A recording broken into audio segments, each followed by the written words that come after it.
Sit back, relax, and enjoy as Don Tony gives you news and reviews from AEW, NXT, and indie wrestling too. Know what's happening in the world of wrestling without the hate and clickbait. It's Wednesday night, Dynamite. And now, your host, Don Tony.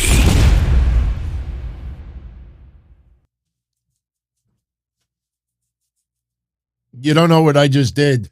I didn't even close the cap yet.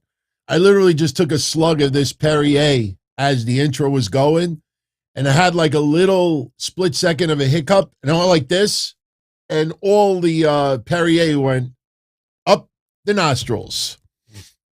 So that's not good because I had a migraine headache tonight.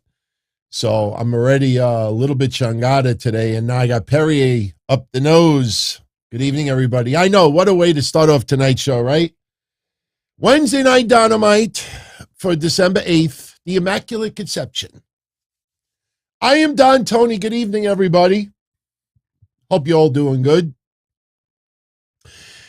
We will talk tonight about AEW Dynamite right here in New York, Long Island. About a 15-minute drive from the household. And before I go any further, I know a lot of you have hung out in the chat room, and Jay Carlos has been in the chat room. Steve Joseph, Hook. Hook, his debut match Friday against Fuego Del Sol. I tell you, for Hook's first match, sorry, Jay Carlos, we'll get back to you in a moment. For Hook's first match, I honestly think Fuego Del Sol might be the perfect opponent. Simply because Fuego, and I've said this before, reminds me of the early days of the 1-2-3 Kid. When Shoal Mortman was the Lightning Kid, then he became the 1-2-3 Kid. Probably be a nice little competitive match. Fuego's got enough experience that he could lead Hook through the match. But I tell you, I'm not going to be one of those here that's going to lie to you and say, oh, I know all about his training and everything like that. You all got fed the BS about, what's her face? Eva Marie. When people tell, oh, yeah, my buddy's training her, and she's knocking out of the park. She was never supposed to pretty much wrestle at all. But I will tell you this, from people in the indie wrestling world, because he has worked out Hook with some local indie wrestlers. I don't want to mention any names. I think some of you could probably figure out who they are.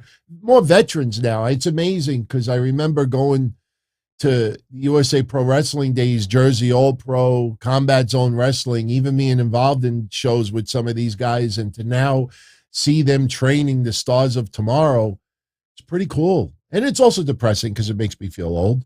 But from what I hear, Hook is actually coming along quite nicely. So, look, I know this is going to sound maybe a little bit crazy, but I'm 10 times more excited of seeing Hook, Taz's son, make his debut than Brock Anderson. Remember? He was Wrestler of the Week 1 week this year. Oh, everybody's got that emoji. Brock Anderson. Oh, God. I actually saw an indie wrestling event the other day. Hey, look who's coming to wrestle. And I'm like, Brock Anderson? I don't know. Look, everybody starts somewhere, right? Who knows? 5 years from now, we might turn around and be putting over Brock Anderson as one of the biggest stars of tomorrow. I don't know, but you never know. You never know. Anyway, shout out to Jay Carlos and to everyone out there who went to tonight's AEW Dynamite in Long Island. He had some, wait, why is there like that's strange? Huh. That's very strange. That's like a weird outline. Oh, we could fix that. Sorry for my friends checking out the video. There's like a weird green box that I will rectify in a moment. There we go.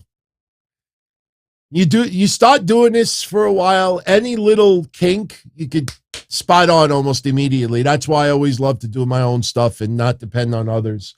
But Jay Carlos sitting ringside tonight for AEW Dynamite. I don't know if that sign got confiscated, but much love, my friend. Much love. Thank you, as always, for thinking about yours truly. And all of you out there, thank you for always thinking about yours truly. It really keeps the drive going on having some great shows.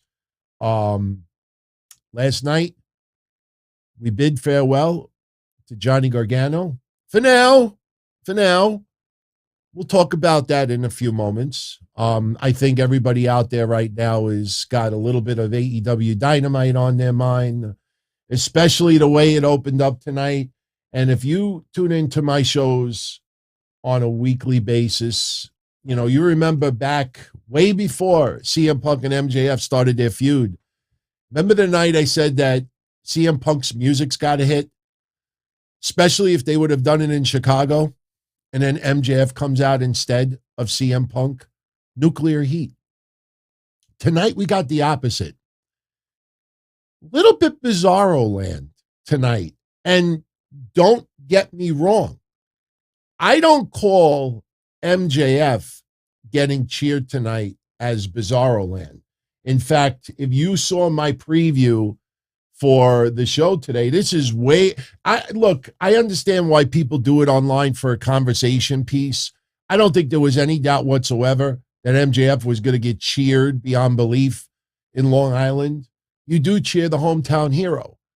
And so there was no question, you know, is he going to get cheered or jeered? You know, even I, you know, tease that.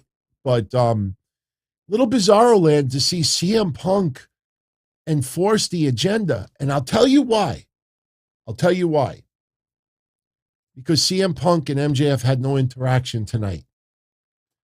After this week, and maybe Rampage, MJF goes back to being the full-blown heel. So what purpose did it serve to have CM Punk, you know, just get booed out of the building? This is not Bret Hart. You know, when he goes to Canada, you know, he praises Canada and shits on the U.S., but when he's in the U.S., you understand what I'm saying? Like, this does not benefit CM Punk beyond tonight. It doesn't. I think, you know, if you really think about that, it was it. But don't get me wrong, though. I was entertained big time. Maybe a few too many Islanders references, and I was going to wear my Rangers jersey tonight, but I already had Hot Rod ironed, ready to go. So I said, I gotta wear the Hot Rod. And you know what? Since MJF is a huge fan of Roddy Piper, was not intended to be that way. But yeah, so tonight CM Punk comes out to MJF's music, booed out of the building. Lots of insults to the Islanders. You know, look, that's Wrestling 101. You know, 20 years ago, they would do it at its finest. And it usually happened during a commercial break.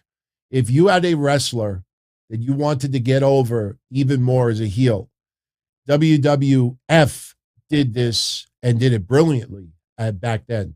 What would happen is a wrestler who maybe gets a mixed reaction or maybe gets an indifferent reaction, like the Chuck Taylor reaction tonight.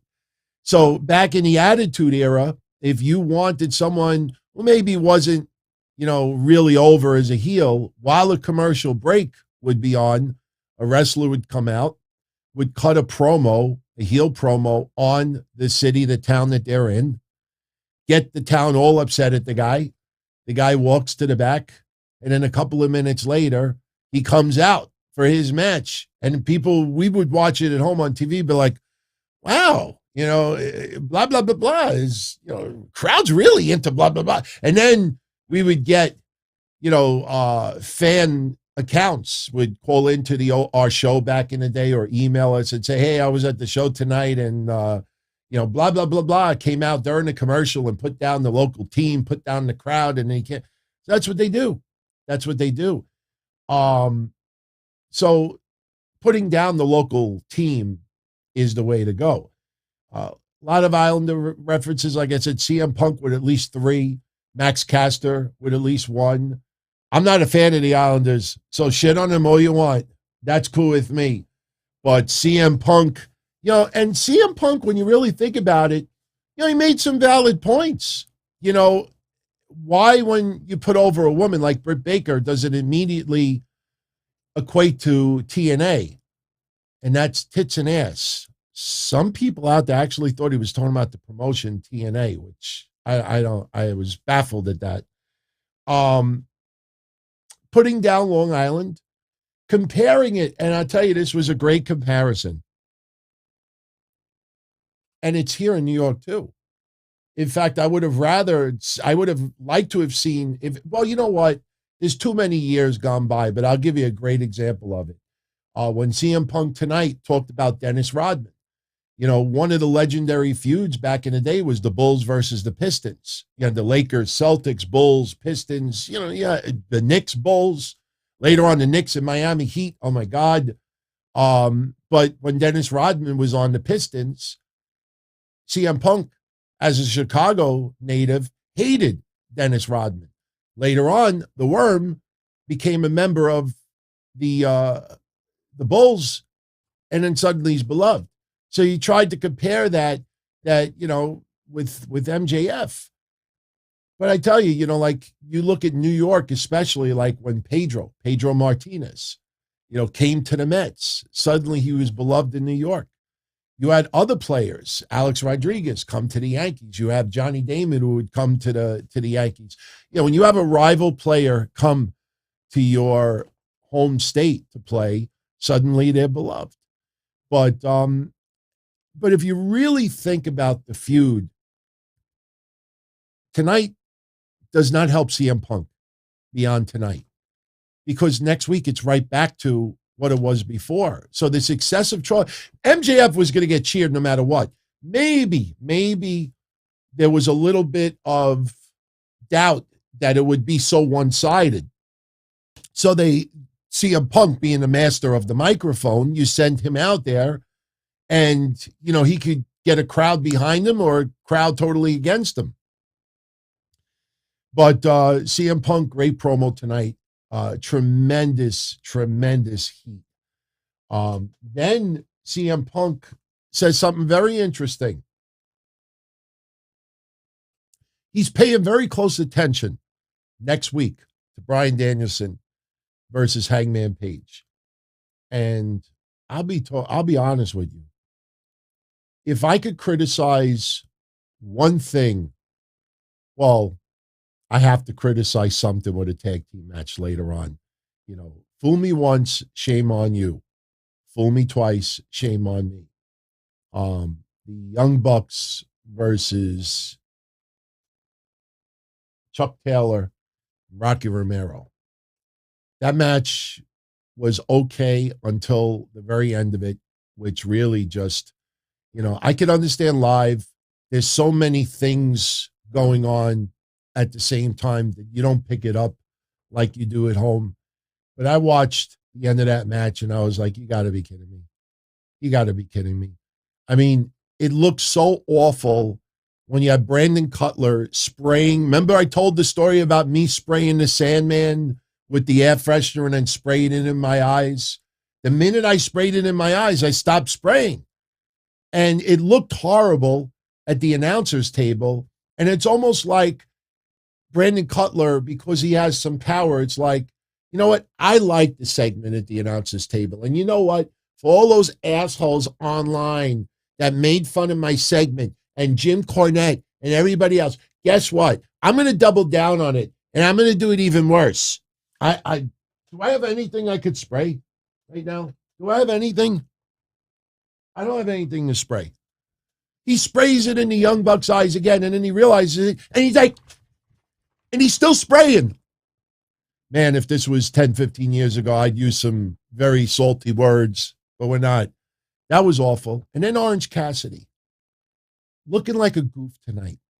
It was only a week or two ago when Orange Cassidy is on the stage. Oh, not meant to be Italian, but oh, with the bullshit kicks to Adam Cole, just to have him get super kicked. They did the very same thing again in the ring today. Fool me once, shame on you. Fool me twice, shame on me. Orange Cassidy deserved to have his teeth knocked out tonight. The end of that was just overly produced and horrible. And seeing Chuck Taylor back and Sue, for an AEW fan, that's a nice moment. But believe me, people out there were expecting, Kenta, Johnny, Kyle. No, it was Sue and Chuck to show up. And then they're playing the Rampage music as if we give a shit. They want the New Japan stars in the ring. Chuck Taylor, no reaction whatsoever. Wheeler Yuta comes out. And oh my God, we're getting Wheeler Yuta versus Adam Cole. Yeah, Wheeler Yuta versus Adam Cole would be great on an indie circuit in front of 600 people. You think anybody on Friday, oh my God, I got to stop what I'm doing and watch Wheeler Yuta versus Adam Cole?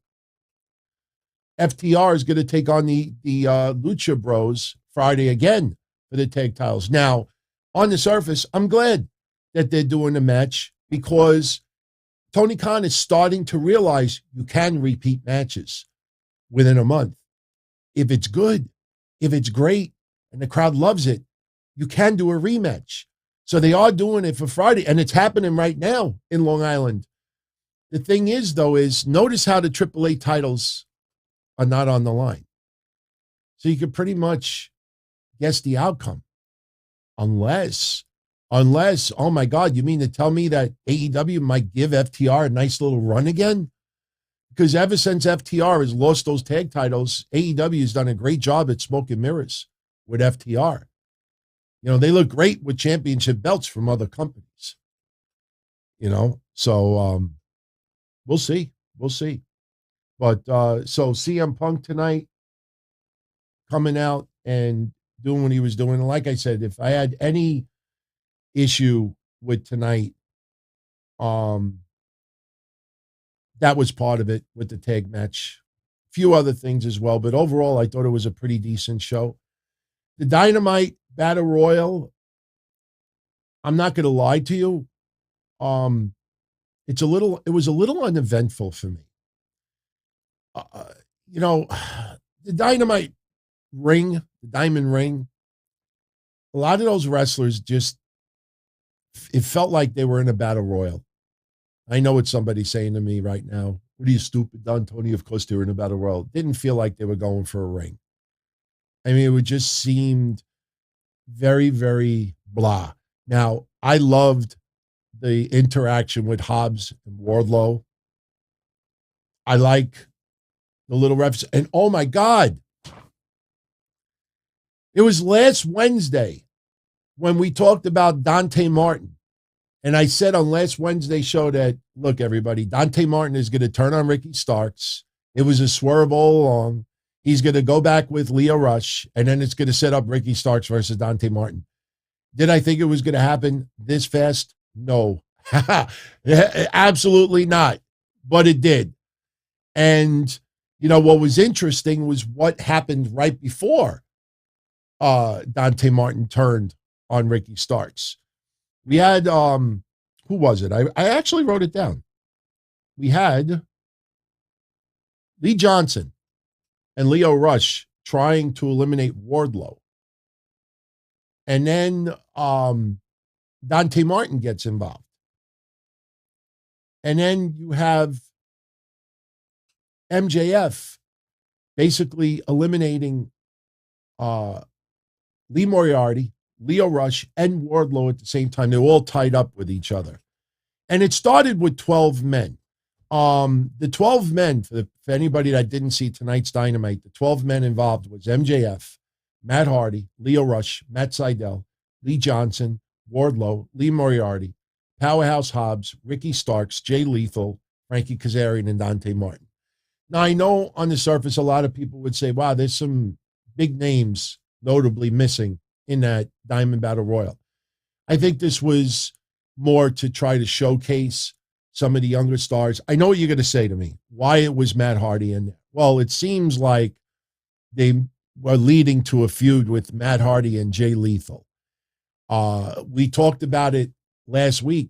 Jay Lethal. I mean, he's there a month now, and you look at how he's used, and it's like, oh, this is kind of like, look at the Hollywood Blondes. We just finished talking about it last week. Where the fuck have they been? It seems like since Brian Pillman Jr. took on MJF in Queens, New York, which was, a couple of months ago, they've done nothing with them. Oh, and Malakai Black's mist, apparently it only affects women. Because if you watch that segment tonight where Malakai Black spit the mist in the face of Julia Hart, if you look at it close, he spit more mist in the face of Brian Pillman Jr. The lights go out, Malakai Black disappears, they come back on, and Brian Pillman Jr. is looking around like, can somebody get her help, please? Yeah, that's it. That's an Acme Insta feud, everybody. When you hear me make that phrase off and on, and I've been using that phrase since the 90s, and I'm not saying that an Acme Insta feud is all that bad. Depending on who the participants are, hey, that's fine. And where that all started is back when I used to watch WWF in the 90s, they would create feuds out of really dumb shit. Somebody would be walking in the back, filling up a cup of coffee, and oops, bumps into someone. Feud. So we got an Acme Insta feud tonight. The Hollywood Blondes, they're getting interviewed and by Tony Schiavone. And it was funny because I saw a lot of people write this tonight. Tony Schiavone looked like a principal. They look like college students. And Malakai Black looked like some, biker or some like goth person. And, they're interviewing him and the lights go out. It comes back on and Malakai Black is there and he spits the mist. It's supposed to be exclusively in Julia Hart's eyes. Personally, I think Brian Pillman Jr. should have been closer to Tony Schiavone to make it, a little bit more. But it's when he spit it, it got into Brian Pillman's face more than anything else. But that's to set up Andrade El Idolo and Malakai Black versus the New Hollywood Blondes. That's really what it is more than anything else. I'm not crapping on it because you know what? Pillman and Garrison are pretty damn good. I know a lot of people are kind of frustrated with the way some of these wrestlers are being used, but this is what happens, man. Look, something weird. And I know people out there, don't really take the time to put two and two together and start thinking about stuff. And I'm going to share with you now. I'm really not doing timestamps tonight because we're really just going to talk about Dynamite and NXT, and I'm getting out of here. But Jack Evans. Now, you know me. For almost 20 years, I have talked about Jack Evans and Teddy Hart. Not so much about Jack Evans in recent years. But back in the day, Jack Evans and Teddy Hart, was very interesting to see them on the indie circuit. And look, I have criticized Teddy Hart many times over the years. Recent years, I've lightened up quite a bit. I never realized how much it bothered him. For those out there that don't know to the extent, go just Google me, Sports Illustrated, Teddy Hart. I didn't even know that they did a big interview in an article and my name was in there. Everybody's like, DT, your name is in it. I look at it. He's like, I got this guy. That's because he would always make excuses to get out of matches. And when they would show up at indie shows, it was all about them. I mean, they would just pretty much, look, Teddy Hart, I remember a Ring of Honor show where there was a lot of controversy where Teddy Hart basically just started like going into business for himself. He had to make sure he did this. And when you had Teddy Hart versus Jack Evans, that's it. They would do crazy shit and extremely talented as well. But Jack Evans, back in that day, some people would, call him a little loony as well. Have you paid attention to the Mexico stuff the last couple of days with Jack Evans? Well, I think of the Jack Evans from 15, 17 years ago.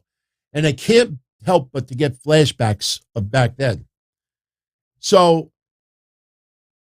in the last 24 hours, Jack Evans, who is truly in Mexico, is writing on Twitter that he's had two Mexican cops that basically, like forced him to give them like $350.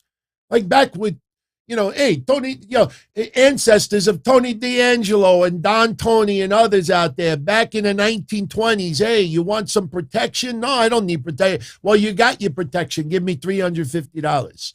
And that's not an option. And I'm gonna pick it up in 5 minutes. So Jack Evans is saying that you have cops in Mexico right now trying to, take money from him. And he says, look, if I'm arrested and accused of carrying drugs, I'm tweeting all this now. So and it's just bizarre. It's bizarre. It's freaking bizarre. And I know the easy way out is like, oh, well, just get out of Mexico. It's not that easy, but it's interesting how this all just came out of absolutely nowhere. Well, 2 days before that, there was an interesting tweet that came out from Jack Evans. Boy, does this sound familiar, everyone? Something I told you a month ago that was going to start happening, that you're going to have some of the lower card. We'll get back to the tweet. You have some of the lower card wrestlers starting to see the writing on the wall about their futures in AEW. See, when Tony Khan, and I'm not crapping on Tony Khan tonight, he is a brilliant man to set up these contracts. And when AEW is now the number 2, a lot of wrestlers, they know where their bread is being buttered, so they leave it alone. You have some wrestlers out there that know they have no shot in WWE. So if they have no shot in WWE and AEW is pretty much about to boot them, hey, you might as well express a little bit of frustration. And what I was going to say just now is this is what a lot of people don't understand with the contracts. And I'll put the tweet back up in a second, and I'll read it for my audio friends out there. Some of these lower end contracts, and I was talking about it yesterday on Patreon, what a lot of people don't understand is that some wrestlers are paid by appearance. So when Tony Khan makes the general statement that we're not going to be like WWE, we're just going to let contracts run out. Well, guess what? If I'm not being used and I don't even have to show up and then get the occasional AEW dark match once in a while, yeah, I might get a couple of $100. But if I'm hardly used at all, guess how much I'm making, everyone? There, a goose egg. So you could have a contract for 3 years, but hey, if I'm not called into work and I'm not getting paid when I'm not working, well, let's put 2 and 2 together. Now, the higher end wrestlers, it's a little different. They're guaranteed a certain number of appearances. So Jack Evans, 2 days ago, wrote, remember we talked about Kiera Hogan. Remember we talked about a few others.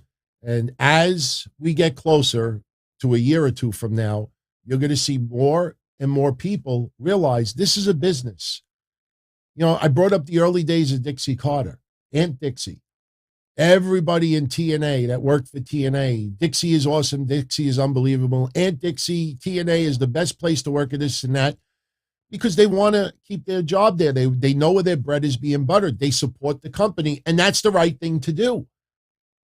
Once that opportunity was dried up, suddenly, the vibe, the climate was changed a little bit. And then you realize that it's business all along. Just like Tony Khan's got to worry about himself before everyone else. And just like all of you out there need to worry about yourself, your family, your inner circle before everyone else. Just like me, I have to worry about me, my family, my inner circle before everyone else. These wrestlers realize they have to worry about themselves also. So the other day, somebody tweets, a fan tweets, and I quote, "It feels like the hybrid is on the same list as Joey Janela, Sonny Kiss, etc. People they signed to a 2 or 3 year contract at the start that will probably not be renewed.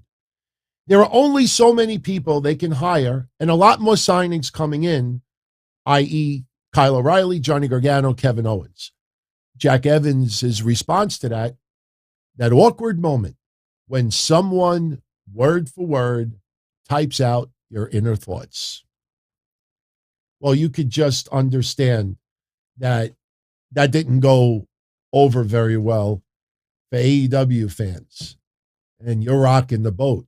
Suddenly, a day and a half later, to shift the subject, I'm being strong-armed by crooked cops.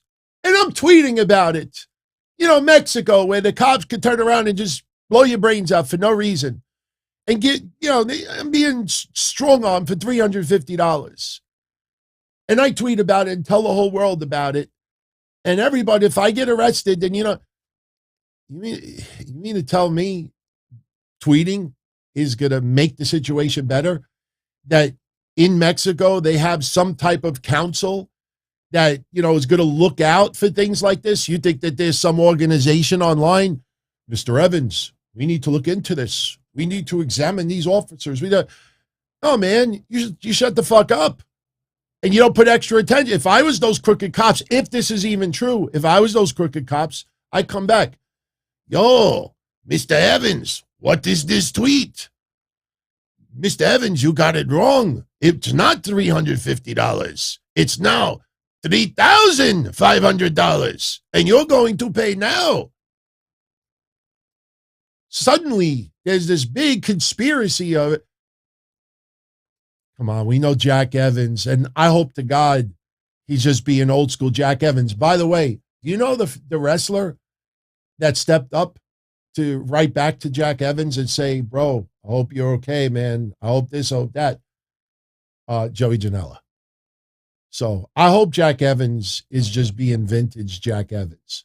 But very interesting that on the heels of getting a lot of heat online for this tweet, suddenly the Mexican mafia is trying to take away everything that I owned.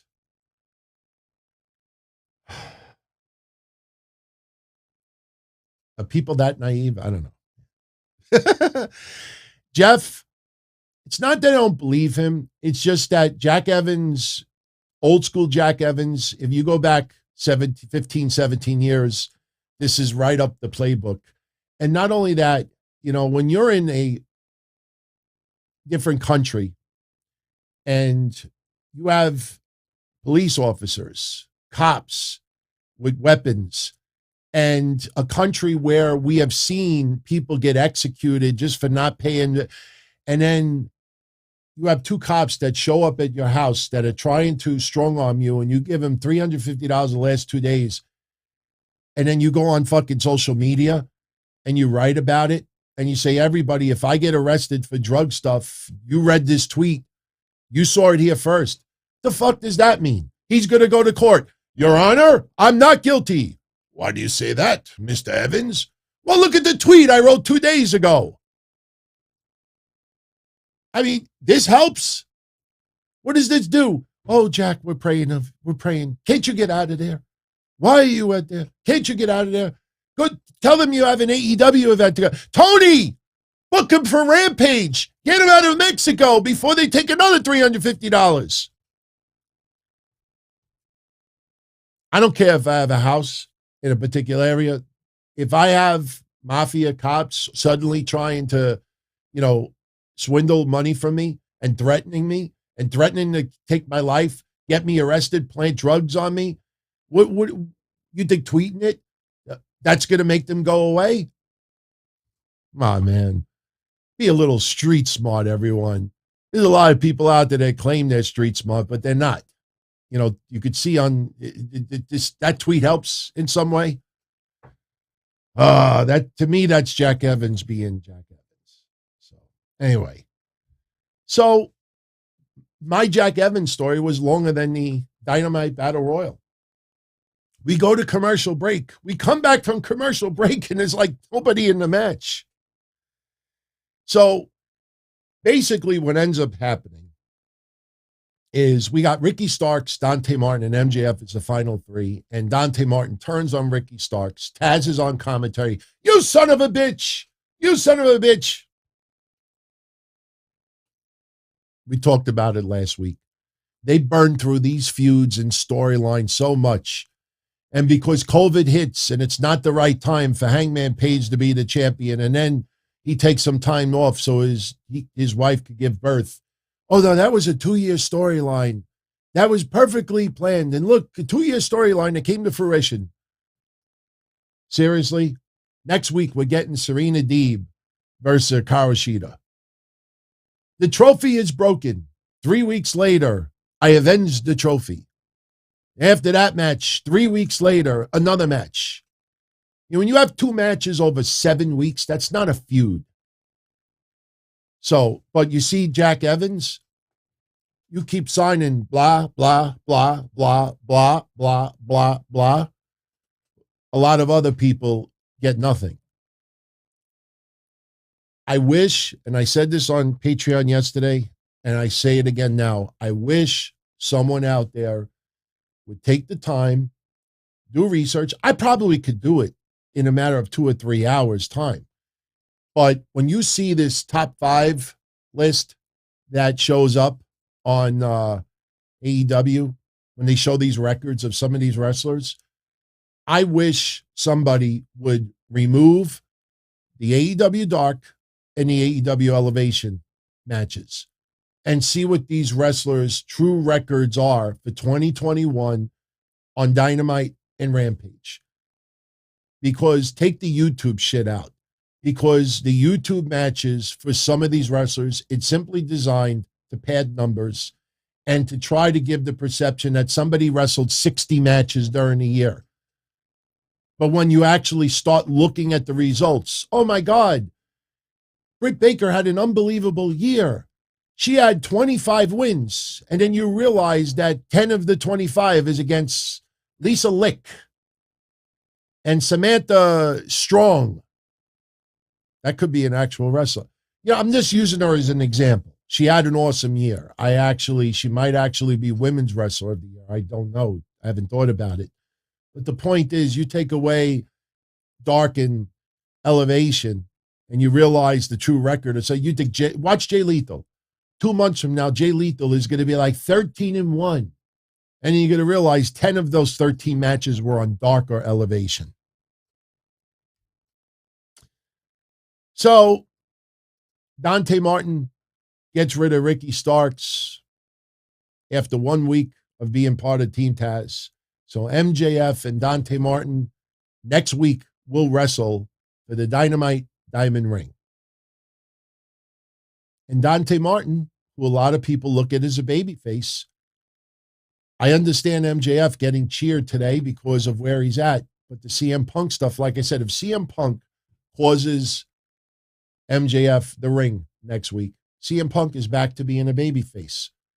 What CM Punk did tonight, like I said, entertaining for us, entertaining for you. Really, really fun. But it doesn't benefit after this week. Now, I did get a kick out of another thing. After the Battle Royal was over, Ricky Starks is attacking Dante Martin. MJF is walking up the rampway. MJF turns around and sees Dante Martin getting his ass kicked and acting a little bit like a baby face. He's thinking about it, not thinking about it. And then he's like, all right, he runs to the ring. Almost like the baby face making the save. He hits the ring, and what ends up happening, Ricky Starks and MJF are beating up Dante Martin. CM Punk shows up, chases MJF out of the ring.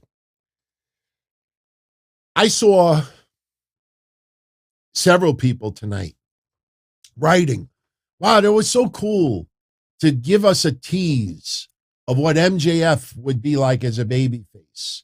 How amazing would MJF be as a babyface?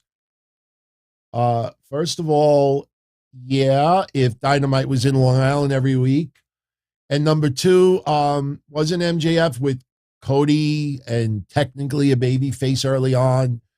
Wasn't MJF part of the Inner Circle for a little while? I mean, he wasn't a clear-cut babyface, but would he ever?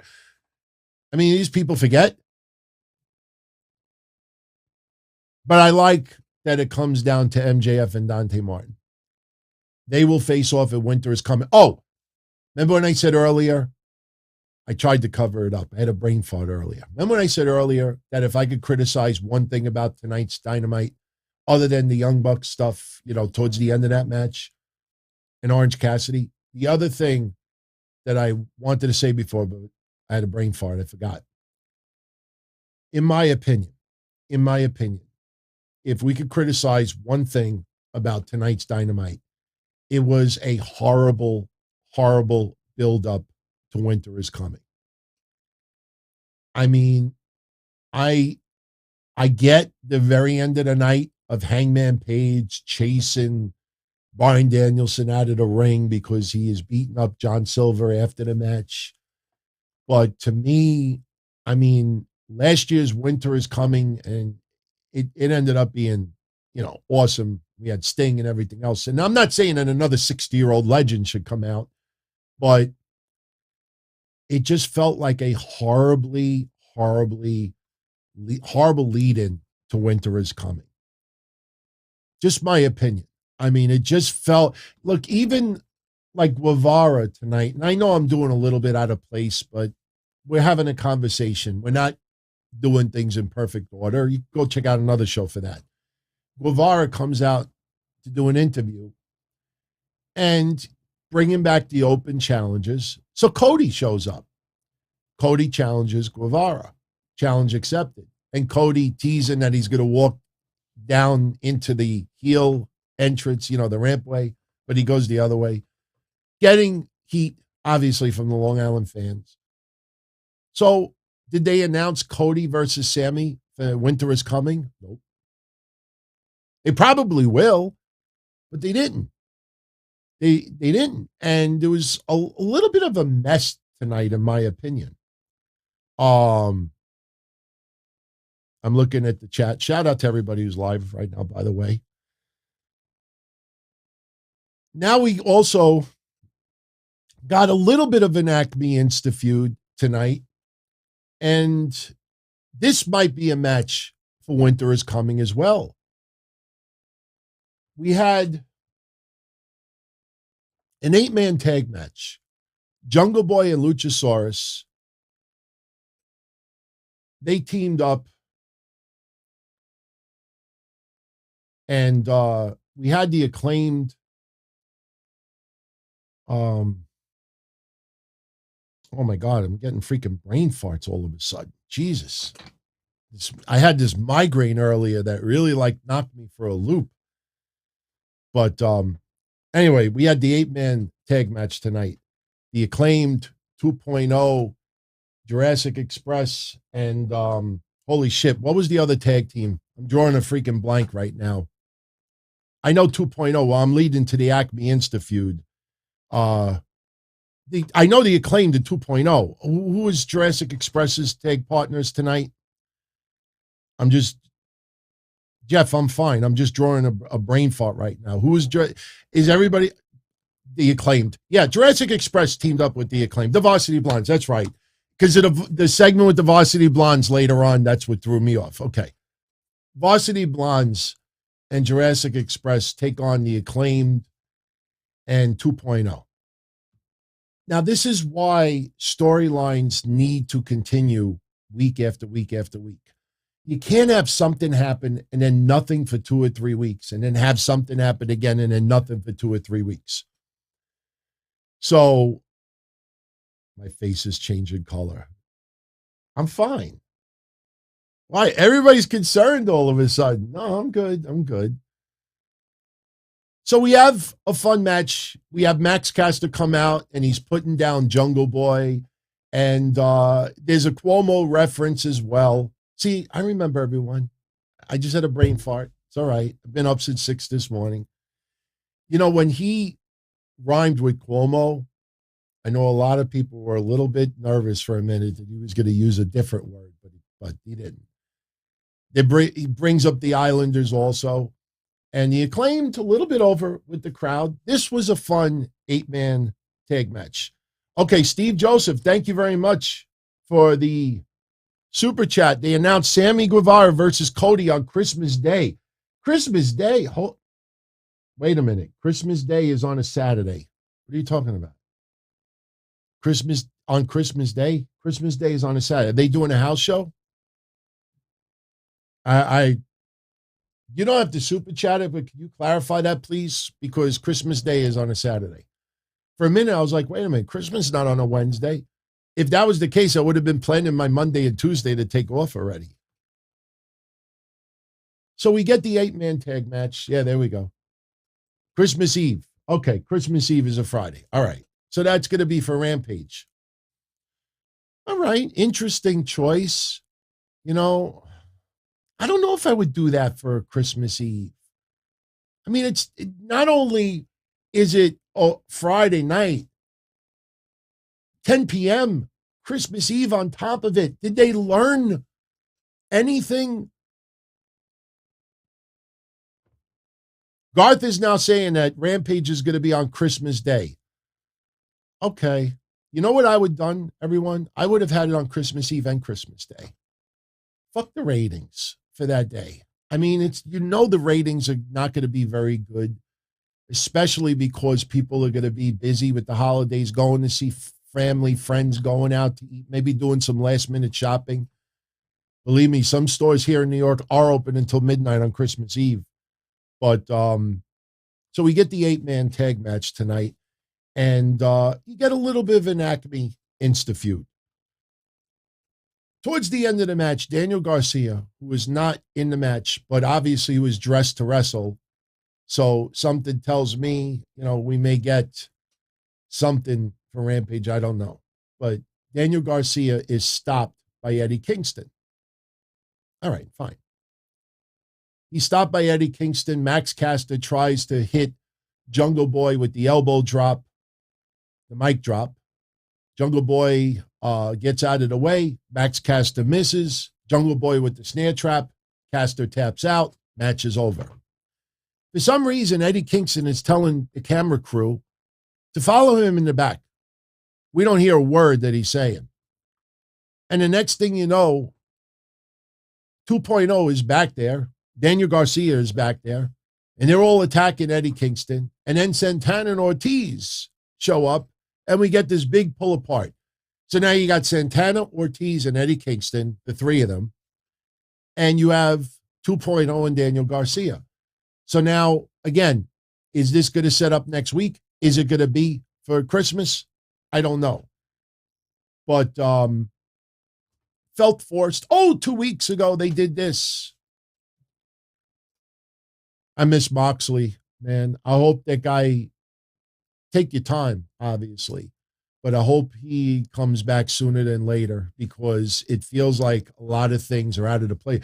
I got news for you. Chuck Taylor tonight.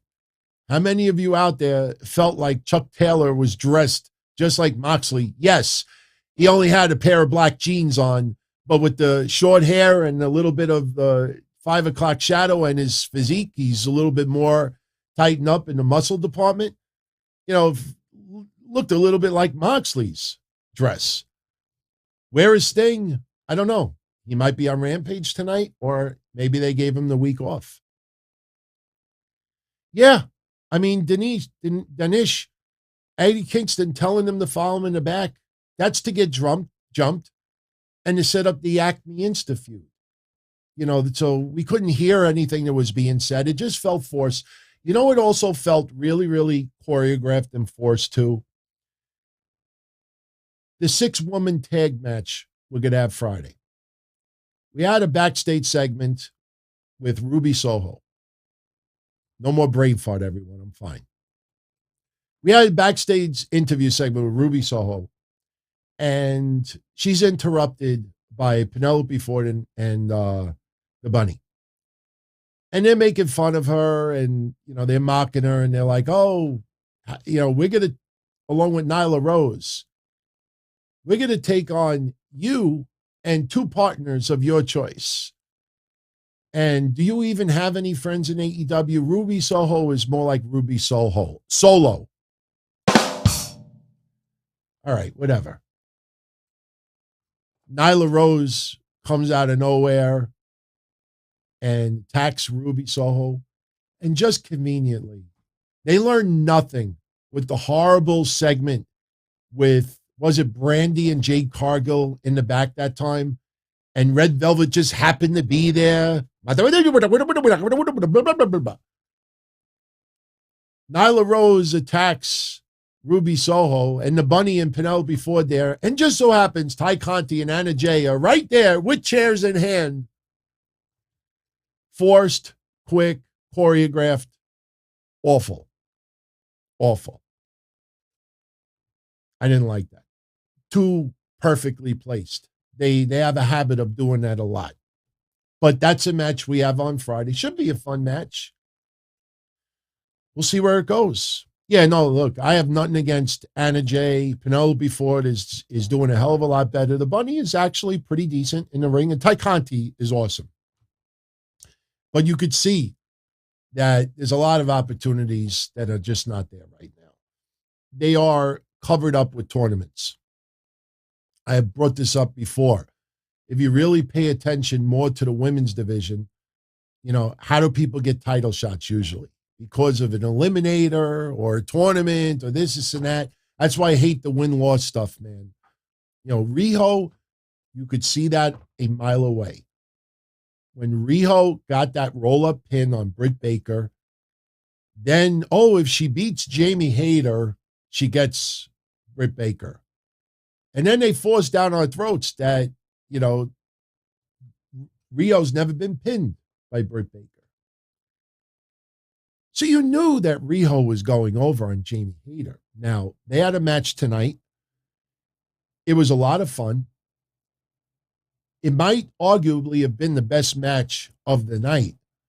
And Jamie Hayter, look, you could go back to the day she debuted on Dynamite, and I sung the praise of Jamie Hayter. The more I saw her work, especially in Japan, the bigger the fan I became. Something just seems off with Jamie Hayter in AEW since her return. I thought the match with Riho tonight might arguably be the best match that she has had so far, one-on-one, since she's been back.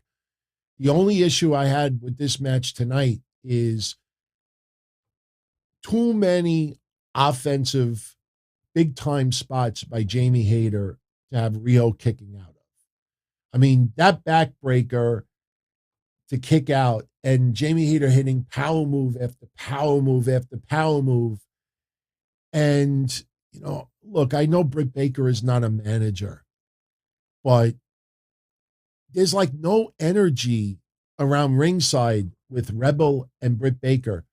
Every time they put the camera on Britt Baker when Jamie Hayter was a little bit vulnerable, Britt Baker's like, Jamie,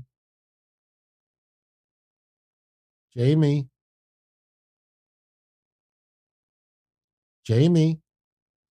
back and watch it. It just, I don't know, just didn't click for me. Riho and Jamie Hayter had a great match. Riho being 40 pounds wet, some of those moves, just science. I swear to God. I think it might have been right after the backbreaker. Taz was laughing a little bit. And look, he was just being Taz on commentary. But it almost felt at some point like almost a ridiculousness of Riho kicking out of as much that she kicked out of.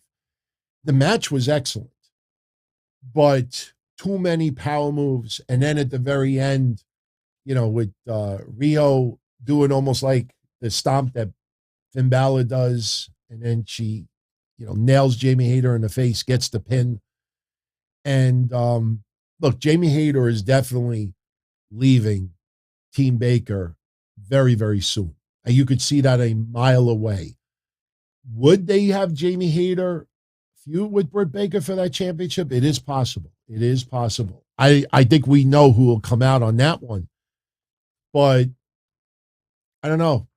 The women's division AEW, it's okay, but you could understand why so many women, they're frustrated not getting that much of an opportunity. Now, one thing that AEW did do better tonight, you didn't have as many backstage segments. We did have a couple that seemed very forced. But compared to last week, they definitely cut back at least 2, 3, maybe even 4 backstage segments.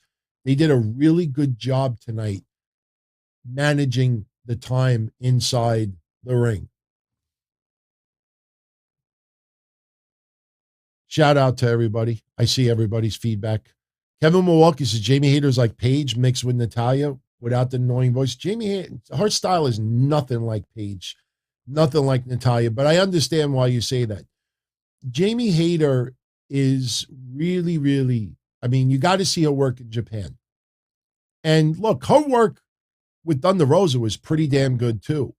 I thought tonight, Jamie Hayter, and you got to remember too, for the first half of the match, Jamie Hayter just dominated.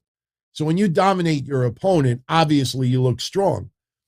It's when you have defense and you counter and you go back and forth, that's when you can see someone shine. And she's did that very well with Thunder Rosa. I don't know how that would mesh going up against Britt Baker. Jamie Hayter is you know what, Phil? I think Jamie Hayter might be underrated in a lot of people's eyes. You know, I think once she breaks out of the camp with Britt Baker, would AEW give her that next step, that opportunity? Look, soon we're going to have 2 women's championships. And that means double the opportunities for title shots. You know, I'm one that always feel that titles mean something, no matter what the company is. Even WWE, I think titles matter. I really do. And what happened with Jeff Hardy this week was terrible. We talked about it on Monday. But as I said last Saturday on the show, why do so many people want Jeff Hardy to get one more title run? If the titles don't matter in WWE, why do so many people want Jeff Hardy to get another title run? Because the title represents 99% of the time acknowledgement by your employer that you should be the focal point of your division. Sometimes the titles are used to try to get someone over. We've talked about that over the years. There was some legendary ones. La Resistance was one of the first ones that I remember. They put the belts on them to try to get them over, and it didn't work. Oh, yeah, Jamie Hayter is attractive also, of course. And, you know, she dropped significant amount of weight, you know, worked out. I'm not saying that she didn't work out beforehand, but she's transformed her body as well. If you saw Jamie Hayter the first time in AEW and then now, it looks like 2 different people. But she is excellent. She is excellent. So after the match is over, we get Britt Baker hits the ring, attacks Riho, puts the lockjaw on Riho, and this is to set up, obviously, their match. They didn't announce their match for Winter is Coming either. So now I'm wondering, are we going to get it Christmas Day? Who knows? Thank you, Chris, for the kind words. So let's mention once again, we were talking earlier about the tag match. You had Rocky Romero and Chuck Taylor. I have nothing personal against Chuck Taylor. But I understand why Best Friends got over as much as it did. And I will still say Best Friends versus Santana Ortiz is one of my more favorite feuds in AEW. But when you see him and his overall resume in the ring, he just doesn't do it for me. I mean, he really just doesn't. At times, I thought that he was AJ Styles with the kind of haircut, and like Impact Wrestling's AJ Styles right before he left. I'm not feeling with the guy. Rocky Romero, to me, is being so wasted in Best Friends. It's like an afterthought. The crowd was not into them all that much. The Young Bucks were the ones that were over. Adam Cole at ringside, having fun. They do the kiss spot and everything like that. And the match was not bad. It's just the end of the match, to me, was just poor. Orange Cassidy, I know they want the New York crowd. With his kicks, but we just had the segment where they're at the announcer's table where Orange Cassidy does that and then he gets knocked out by Adam Cole and the Young Bucks. They do the very same thing tonight. Adam Cole with the Panama Sunrise to Orange Cassidy after the match is over. And then you see a caravan pull up. And I saw immediately people thinking that it was going to be somebody from WWE or somebody from Japan, but it wasn't. It was Chuck Taylor making his return. So for hardcore AEW fans, that was a nice, fun moment. Sue being in the ring, okay, fun little moment. But after that, what does that do?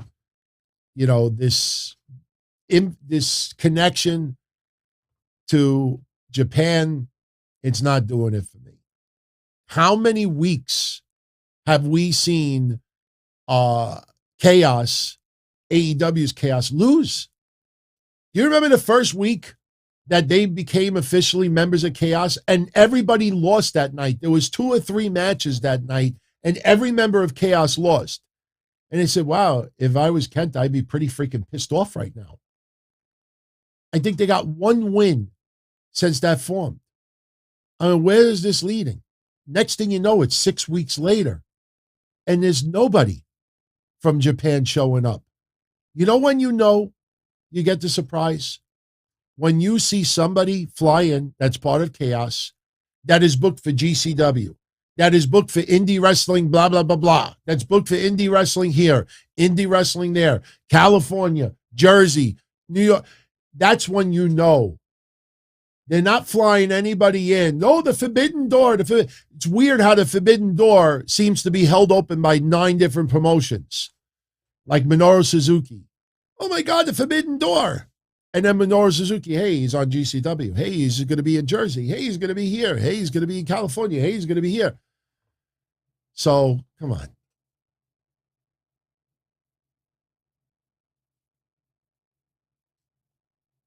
Yeah, Trent made his return tonight. Looking a little bit like Moxley, coming out of the caravan. You know, but Chuck Taylor, I'm just not feeling it. I'm just not feeling it with him. Sorry. So, what other matches did we leave out tonight? I know the main event. Didn't get to that yet. Shout out to Rojo Bear. No, Benjamin, the Forbidden Door is not closed. Fans will not allow it to be closed. They refuse to admit that COVID was the only door that was open. It's interesting that Forbidden Door had an expiration date, a contract attached to it. You know what's weird about the whole Forbidden Door thing, and I'm not knocking it. It definitely gave us more, no question. But it's mind-boggling to see so many interviews that have gone down with people within AEW, Tony Khan included.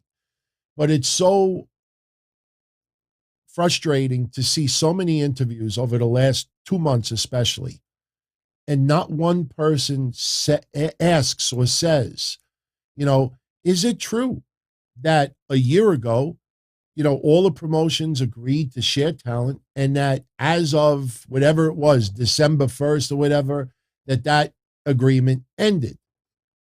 When you have a Forbidden Door and you insist that the Forbidden Door is still open and everybody refuses to acknowledge the fact that everybody agreed for 1 year, for 365 days, that we agree that we'll share some talent. But as of this date, no more. That's why suddenly a lot of people are gone.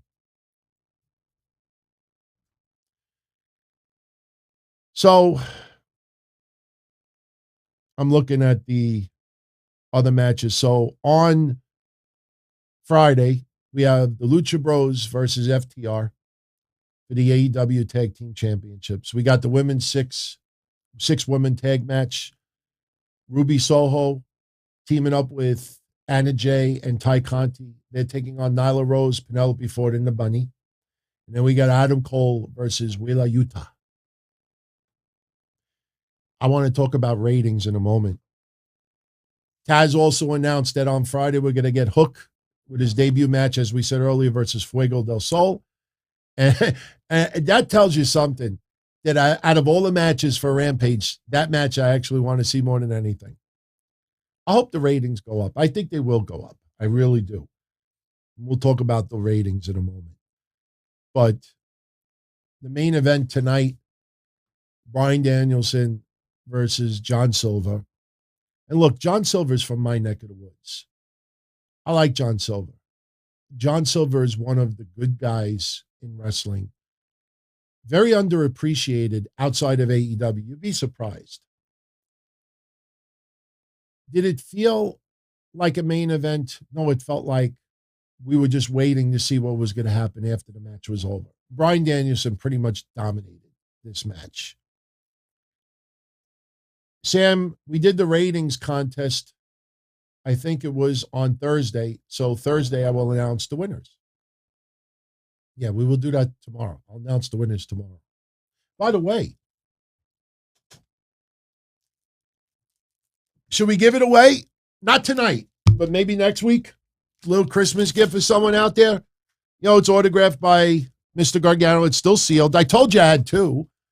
I wanted to put one in the back, but it takes up too much room. That's the only reason why I don't have it up. But this is the autographed plaque. This freaking thing is heavy. It's actually got like a wire backing. So maybe we'll give that away next week. We gave away one once before. Go on eBay. I think they're going for $2 right now. Still sealed. So we'll talk about Johnny in a moment. But we get John Silver versus Bryan Danielson in the main event tonight. Bryan Danielson wins it rather easily, you know, with the Minoru Suzuki pile driver, and then he pretty much puts a submission move on John Silver. John Silver just doesn't answer the ref. Referee calls for the bell. And then Bryan Danielson gets on the mic and rehashes all the members of the Dark Order that he beat the crap out of. And he was going to continue assaulting John Silver like he's going to do to Hangman Page. Finally, Hangman Page comes out at 9:59, and Hangman Page, all he says is, next week I am going to beat the cowboy shit out of you. Short, sweet. I don't know. There's something about this feud that just feels lacking. CM Punk, as I said before, is paying attention to next week because he wants the next shot. Do I think he gets the next shot? No. No, I don't believe that at all. But again, you remember about a month ago, I know some of you do. Do you remember about a month ago I said, I guarantee you a month from now, every person in that top 5 is not going to get a title shot against Hangman Page? I mean, Bryan Danielson, they announced that many, many weeks ago. You look at all the wrestlers that have been busting their... Scorpio Sky is in the top 5. And now it's, let's focus on Scorpio Sky and Ethan Page with Sammy Guevara. And don't get me wrong, that's going to be fun. And Dan Lambert is coming back. I'm shocked at how so many people tonight were complaining on Twitter saying that they don't want to see Dan Lambert back. Dan Lambert is freaking great on the mic. Just don't put him in the ring again. You know? But seriously, what we got to all do is we really got to remove the dark and elevation matches from the records. And that'll give you a better view of who did what. And some wrestlers obviously are newer, but you see the direction it's going. Ruby Soho already got a title defense. Bryan Danielson's about to get the title defense. CM Punk is teasing that he wants a title shot. You know, there's a lot of names that pretty much are now an afterthought. So I was joking yesterday. It almost feels like this is turning into a Ring of Honor with maybe one good storyline or one good feud, but they're burning through storylines and feuds so quickly that to think 6 months from now, so many of the biggest feuds that they should have are already going to be burned through. You know, when we look back and we look at some of the greatest feuds in wrestling history, you know what they all have in common? Almost every single one of them. They had match after match after match. Their feuds would go on for months. Yes, sometimes they would rehash their feuds. Look at Ric Flair and Sting. I know it's a different era, but they feuded for months and months and months. Here, like I said, Darby versus CM Punk, to me, is a feud that should have gone a little bit longer. Not even 72 hours after the match was over, CM Punk is cutting a promo. Who's next? MJF versus Darby Allin. Maybe a hint into the future, but that's gone already. What happens with Bryan Danielson after this shot? Is someone going to get involved and then Bryan Danielson shifts out of the title picture and starts feuding with someone else? That's burned through. MJF versus CM Punk should go through February. But, I don't want Punk cuts a promo tonight. Next week, MJF cuts a promo on Punk. A week after that, somebody, Sean Spears or someone attacks. This is not sexually intended. Sean Spears attacks CM Punk. The week after, Sean Spears takes on CM Punk. The week after that, somebody, and then the next thing you know, 2 months go by and it's just milking. You know, that's why I don't ever compare WWE's style to AEW's. But the idea of Bryan Danielson and Hangman Page having a feud is Bryan Danielson beats all the members up of the Dark Order that Hangman Page never really was a part of. He wins the title, everybody hugs it out. And Bryan Danielson now every week fights a member of the Dark Order. And again, if you put that in WWE's standard, we probably would have had one night on Raw that Bryan Danielson would have to face every member of the Dark Order in a gauntlet match. And if he wins the gauntlet match, then he takes on Hangman Page at a pay-per-view. Instead, we got 2 months, a month and a half of this. So like I said, I hope in 2022, that is something that AEW tightens up, because believe me when I tell you, when you have a great feud, a great storyline, you don't even need to have crazy shit happen in the ring. That's why everybody, when CM Punk and MJF had that first promo exchange, people like, give me more of it. That's fine. Do it for an hour. So we'll see what happens. But as far as ratings, I wanted to mention this earlier. You know, this was not a good week for ratings. Now, I love Dave Meltzer. I've been a subscriber of his newsletter for a long time. And I never will forget the generosity he did our way, not only with the Conan Drive, but after Chris Candido passed away. I thought it was cute that when he talked about this week and how the numbers and the ratings numbers were not all that great, he seemed to avoided that what we said last week, that not one website brought up, not one show brought up. I checked before we went live tonight. Last week's Dynamite was the lowest rated Dynamite on a Wednesday since April. Since before they signed CM Punk. Since before they signed Bryan Danielson. Since before they signed Ruby Soho.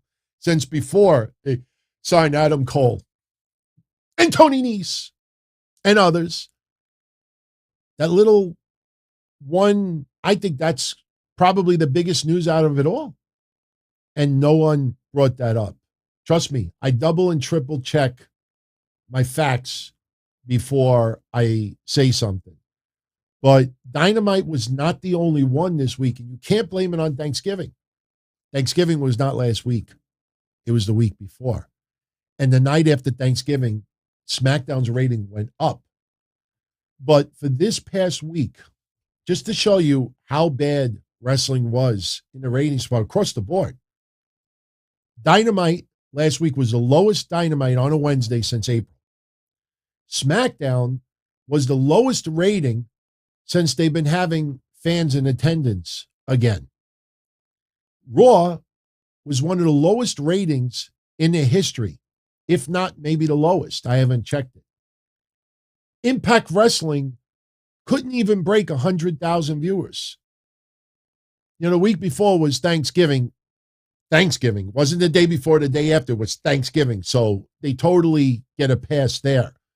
But they return the following week. They can't even get 100,000 viewers. Rampage last week couldn't even break 500,000 viewers. I know it was $4.99, but still. I mean, that is a tremendous drop in wrestling. NXT last night, and I'll use this segue to Johnny Gargano. NXT yesterday, their rating was 590,000. Yes, still more than Rampage, but I don't compare the two. It's unfair. NXT only scored 590 yesterday, the lowest rating, I believe, on the USA Network, or the second lowest. This was coming out of War Games. That was very good for a developmental company.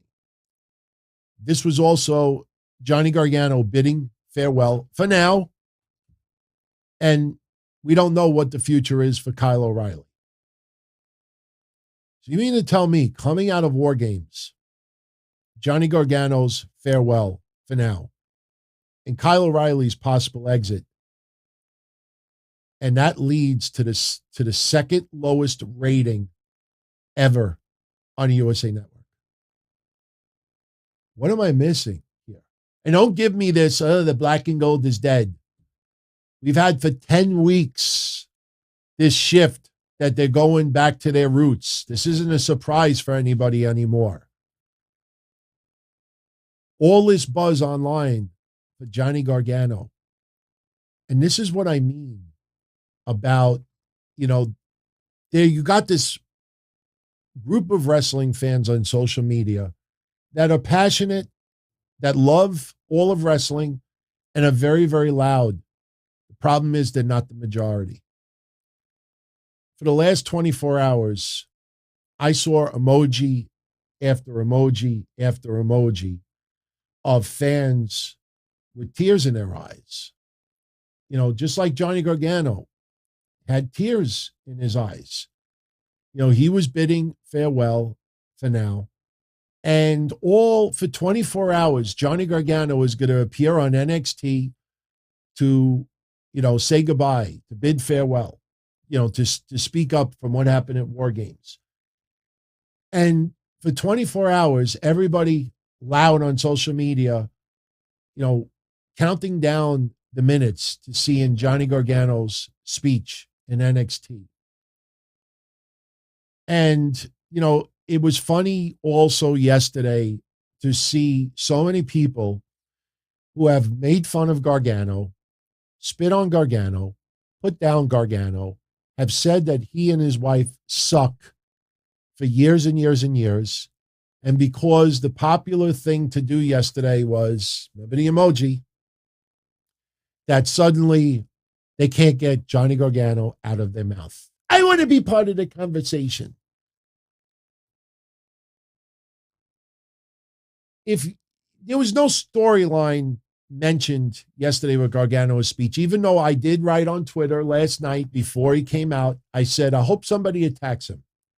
I hope somebody attacks him. Just to spoil it for the gaslighters out there.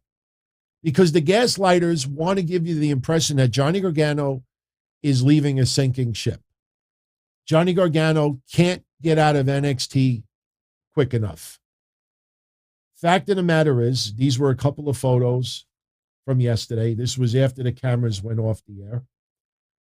Johnny Gargano, and we've talked about it for months, Johnny Gargano's wife is going to give birth in February. Johnny Gargano is a homeboy. Hold on a second. I want to put a couple of photos. There's a couple of photos from yesterday. Johnny Gargano is a homebody. He loves being with his wife. He loves being at home. He loves his movies. He loves his video games. He loves going out, double dating. He likes setting up his Christmas lights. He likes being a soon-to-be dad. The guy absolutely comes off as an everyday person. The guy, his wife is going to give birth in February. He wants to be a dad right now. All you see on social media is, oh, Johnny Gargano, why does this look wrong? Johnny Gargano is all elite, leaving a sinking ship. The black and gold is dead. Gargano's push is dead, this and that. No. He's leaving because his wife is about to give birth. He wants to take some time off, be a dad, be a husband, enjoy a little bit of time away, and then reevaluate his future.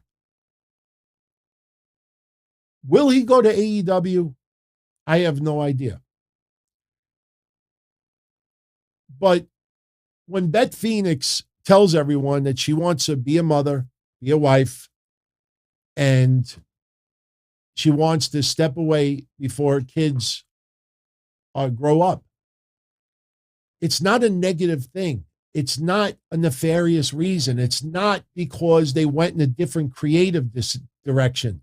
Shawn Michaels, when Shawn Michaels did the interview that we talked about last week, when Shawn Michaels says that for the last 10 weeks, they have shifted in the direction that they're building the stars of tomorrow, that this is not an NXT run by Vince McMahon and Bruce Pritchard. They told Shawn Michaels and the crew what they want out of NXT, and they're the ones doing it. When you have wrestlers saying that they're anticipating, they're waiting for Triple H's return, that he is out because of his heart issues, for people out there that fed you BS for 6, 7, 8 months, they're the only ones accusing these people of lying. And that's horrible. Johnny Gargano yesterday says goodbye for now. For the last 2 months, every time we talked about Johnny Gargano, we said that Johnny Gargano, enjoys working near home, enjoys not having to go on the road, enjoys being able to sleep in his bed, spend time with his wife, go double date at a movie theater, go do little things at home. So many of the vignettes and the skits were done out of the house. This is an extension of Johnny Gargano. If AEW gives him an offer where he only has to work 1 day a week, similar to what Adam Cole is doing right now, that's why I said 2 weeks ago, and I think some people expected me to crap on Adam Cole, and I did not do that at all. If Adam Cole is happy right now working the schedule he does in AEW, not being the center of attention, the champion, heavyweight champion in a big feud, doing a little bit here and there, but he also gets the game. He gets to mingle with his fans, lets to do some outside projects if he wants. If that's what makes him happy, if you're an AEW fan and an Adam Cole fan and you're happy with that, that should be all that matters. Johnny Gargano is taking a much-deserved break from wrestling. See the birth of his kid, to be there in the early days of diaper changing and everything else, being there for his wife, and that's it. There's no controversy attached to it.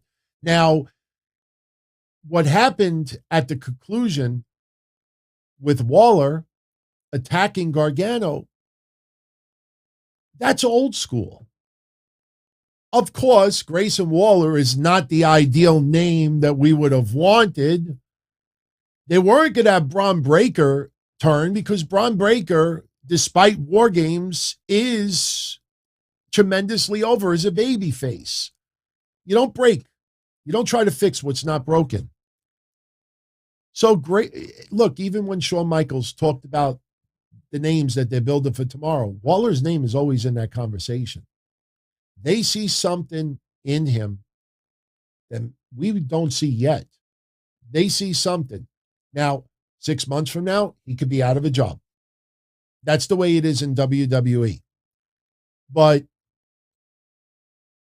usually, when you're on the way out, whether you're leaving for another company or retiring or taking a step back, taking a little bit of a break, you help elevate someone on the way out. You've heard every wrestler in interviews and over the years talk about doing the favors for someone else on your way out. So sure, for all of us, that emoji, you want a sad movie, or even with a little happy ending. Everybody wanted Johnny Gargano to say goodbye, soak in the love. He had legit tears in his eyes, showing thanks to Shawn Michaels, Triple H, the NXT roster, the fans, everybody. And it was authentic and it was real. And everybody loved it. And everybody wanted it to go off the air just like that. No, you have someone attack him. Son of a fucking bitch. Motherfucker. And then what do people do because of Grayson Waller doing that? WWE at its finest. WWE doing the same bullshit that they always do. No, that's usually what happens in wrestling. When someone attacks someone and you don't like that person attacking them, it's a negative thing. WWE at its finest.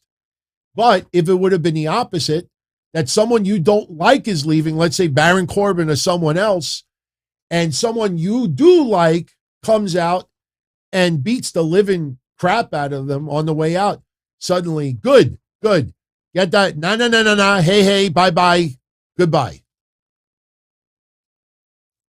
I wouldn't have chose Grayson Waller for yesterday, but they're so high right now with him, giving him a push. They want him to be a heel. Look, the cage match yesterday with Von Wagner versus Kyle O'Reilly, it was okay. And you knew Kyle O'Reilly was going to do the favors for Von Wagner. It's not WWE burying them on the way out. It's not squashing Gargano's legacy on the way out. It's not belittling Kyle O'Reilly's value on the way out. That's what they do in wrestling for decades and decades and decades. We joked about it last week with Mr. Perfect and Ric Flair, 1993. Mr. Perfect didn't need a rub from Ric Flair, but Ric Flair was leaving WWF to go back to WCW. And they had an episode of Raw. Did Ric Flair take on Tito Santana? And then after Kurt Hennig got involved, and then I still remember to this day, Ric Flair, the WWF is not big enough for both of us. One of us next week, one of us stays, one of us goes. Everybody and their mother knew who was winning that following week because you had Meltzer and all the dirt sheets telling us that Ric Flair was leaving to go back to WCW. That's what it is. So it should be no surprise. It's just that, a lot of people out there, if a wrestler, an outcome, a direction doesn't go in their favor, it's crap. There was nothing controversial about Johnny Gargano's speech yesterday. If you truly follow Johnny Gargano, and I mentioned this on Patreon yesterday, if you truly follow Johnny Gargano, especially on social media, you know his lifestyle. You know what he does. You know that there was nothing leading. There was no subliminal messages. There was no, cryptic tweets that he was going to jump to the competitor. Now, in the case of Adam Cole or someone else, you could see they were unhappy, that they wanted to change of pace. Look, if I was Adam Cole, hey, to get the opportunity to work with Britt Baker, his significant other, to work a part-time schedule, to be able to go game and go on social media and just talk about whatever you want to talk about with fans, my God, that makes him happy from ear to ear. I can't crap on that. But you could tell who, is maybe unhappy in their job and who is not. And that's why I got so upset when you have, Brian Alvarez and others, because they talk to 2, 3, 4 people in NXT and they're so pro AEW, chances are they're not talking to people within NXT that are hardcore NXT that are not interested in AEW. So when you get those people, because look, you talk to and you mingle with people that you have similar interests in. And because you have a couple of people within NXT that are not happy right now, yet we don't know if they're trainers. We don't know if they're wrestlers. We don't know if, it's somebody in the training performance center that hasn't gotten a break, someone that is just getting by and not putting in the effort. We don't know what level of the food chain these people are. And to turn around and take that small number of people and then just write that the overall climate in NXT is horrible, that it's not fun to work anymore. Imagine how Braun Breaker feels going to work the next day. Imagine all the wrestlers that are trying to hone their craft, Harlan, Joe Gacy, and others. How do you think they feel when someone online paints the overall picture that it sucks to work in NXT right now? And then you have everybody else that wants to gaslight it. That's why with some of these people that write this stuff, it's dangerous because they say a little comment and everybody that wants to gaslight run with it. So with Johnny Gargano yesterday, Johnny Gargano succeeded yesterday in what others could not. Johnny Gargano told us that this is not goodbye, it's goodbye for now. And he doesn't know what his future is going to be. He wasn't lying to any of us. He could end up in AEW. He's not going to cut that in a promo out of respect to WWE and NXT and wrestling. You don't do that. You don't go into business for yourself on the way out. He absolutely respects. That's why he's Johnny Wrestling. And I know some of you out there that were never fans of Gargano. I'm not gushing over the guy. If you follow these shows for a long time, I've given away Johnny Gargano prizes before. In fact, I said it 3 or 4 weeks ago. When I gave away one of these a couple of months ago, I said that this was by far the most entered contest of any contest that I've given away. I've given away Ultimate Warrior signed photos. I've given away other big-time collectibles. That contest I did had the most votes, the most entries in that contest. There's a lot of people out there that like the guy. The guy comes off as genuine. He comes off as authentic. And then when you see him with his dog at the dinner table, eating out of his own bowl, Johnny Gargano, it relates to a lot of us. He looks like someone who could be your neighbor, someone who could be a roommate, somebody who could be. So that's why he is so beloved. Johnny Gargano yesterday succeeded in what a lot of people could not. When he told you yesterday what his future was, nobody accused him of lying. Nobody said, sure, Johnny, sure you are. Sure you're going to just take a little break. No. What he said yesterday, everybody believed it. Some people did not like it, but they still believed it. So all those people that were convinced that he was going to be all elite, that could happen. But as of right now, his number one concern is to be there for the birth of his child. And, for anyone out there that's had kids, I've never had a kid. Never had a kid. My dog was my kid. But any of you out there that's ever had children, you don't just wake up on the 9th month, honey, it's time, take me to the hospital. There's a lot of things that they have to do for the next 6 weeks, 7 weeks. So it's not, let me work up until February 1st because you're giving birth on February 8th. So, all right, I'll work NXT until February 1st and then we can. No, these next 5 to 7 weeks are very, very important on the birth of his kid. That's his world. So I loved the speech yesterday. I loved what happened after the cameras went off the air. I didn't like the Grayson Waller stuff, but I understood it. So A lot of people agree with me what I'm saying. I'm not trying to be over dramatic and just tell it like it is, you know. I wish him the best. And like I said on the NXT War Games recap, that I hope wherever he ends up when he's ready to return to a wrestling ring, because he still has many years left in his body to wrestle.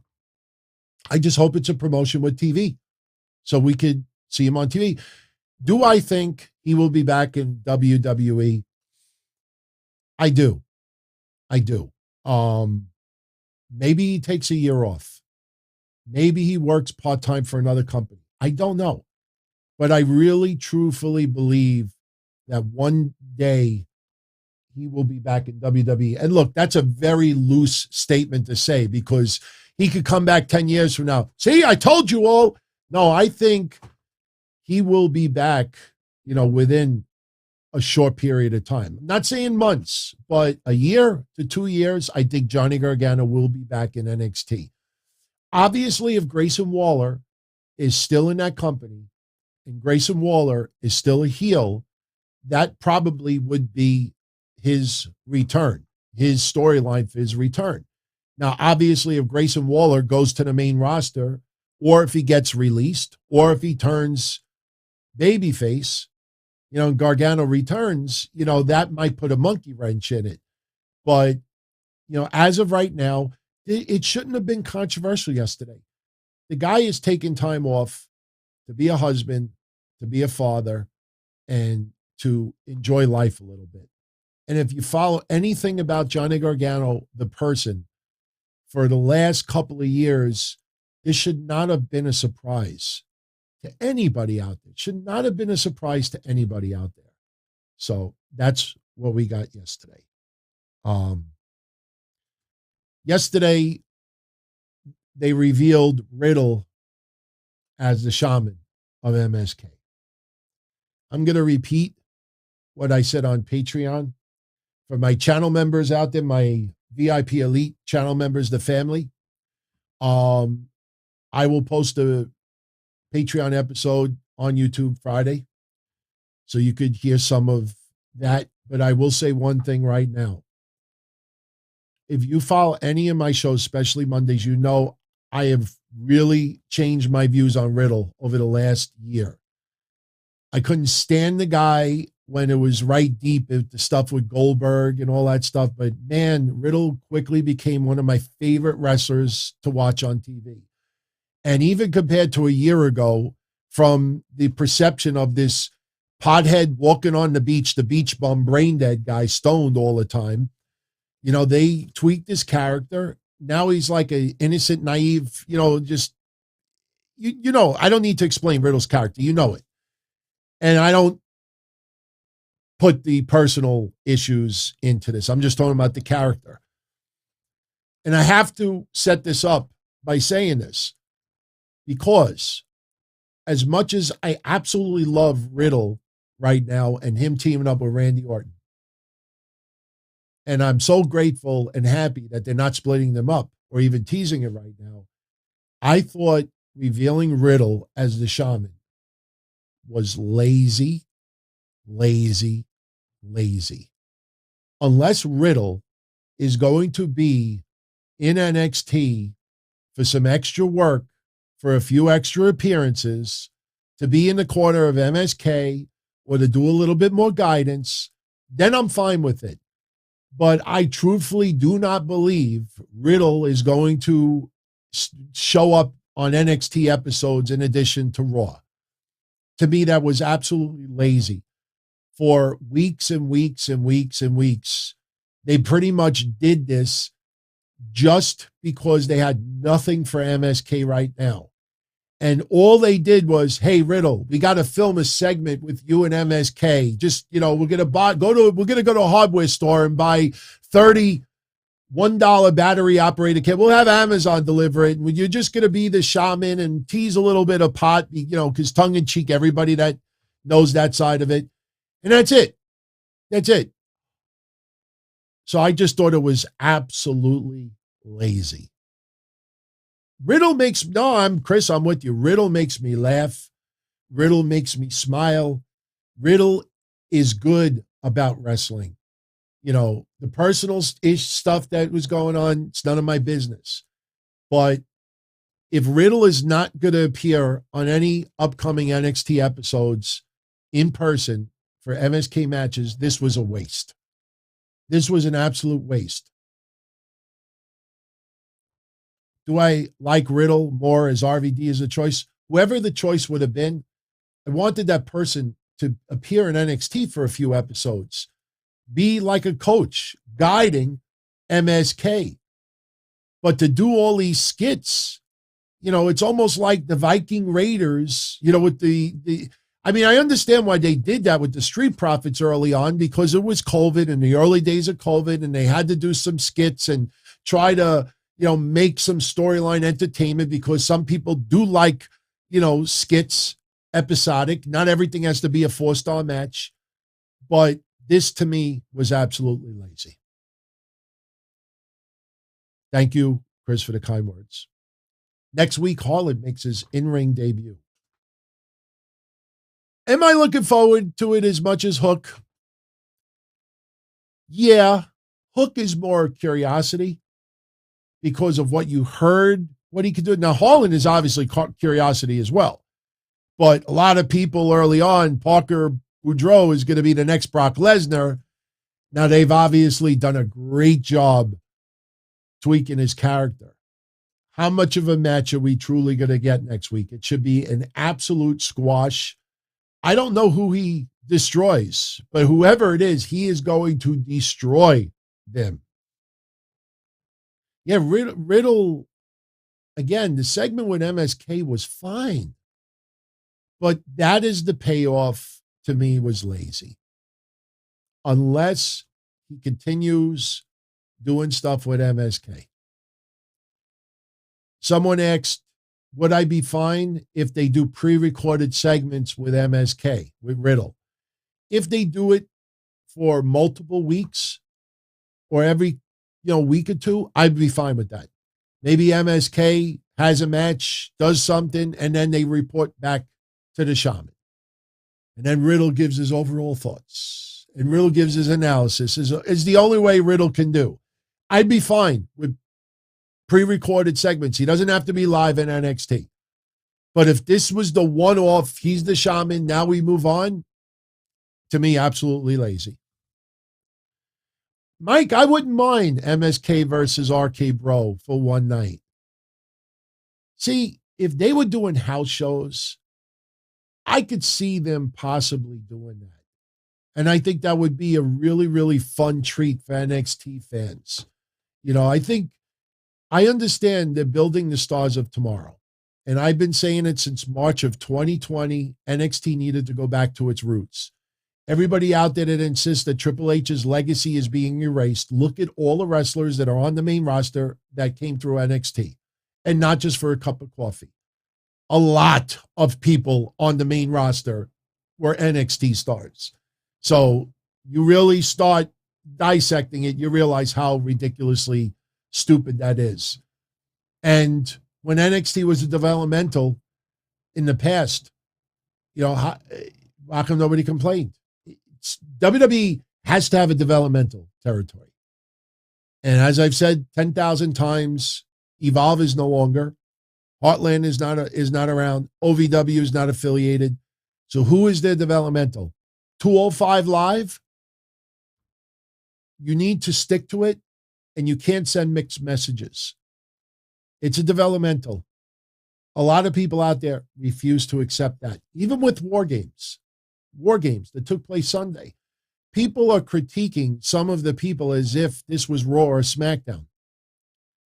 When you look at these financial reports and you see the hundreds of millions of dollars of revenue that WWE is bringing in, how much of that is NXT? You can't compare it, but there are people out there that refuse to let it go. You have to let it go. It's healthy. It's needed.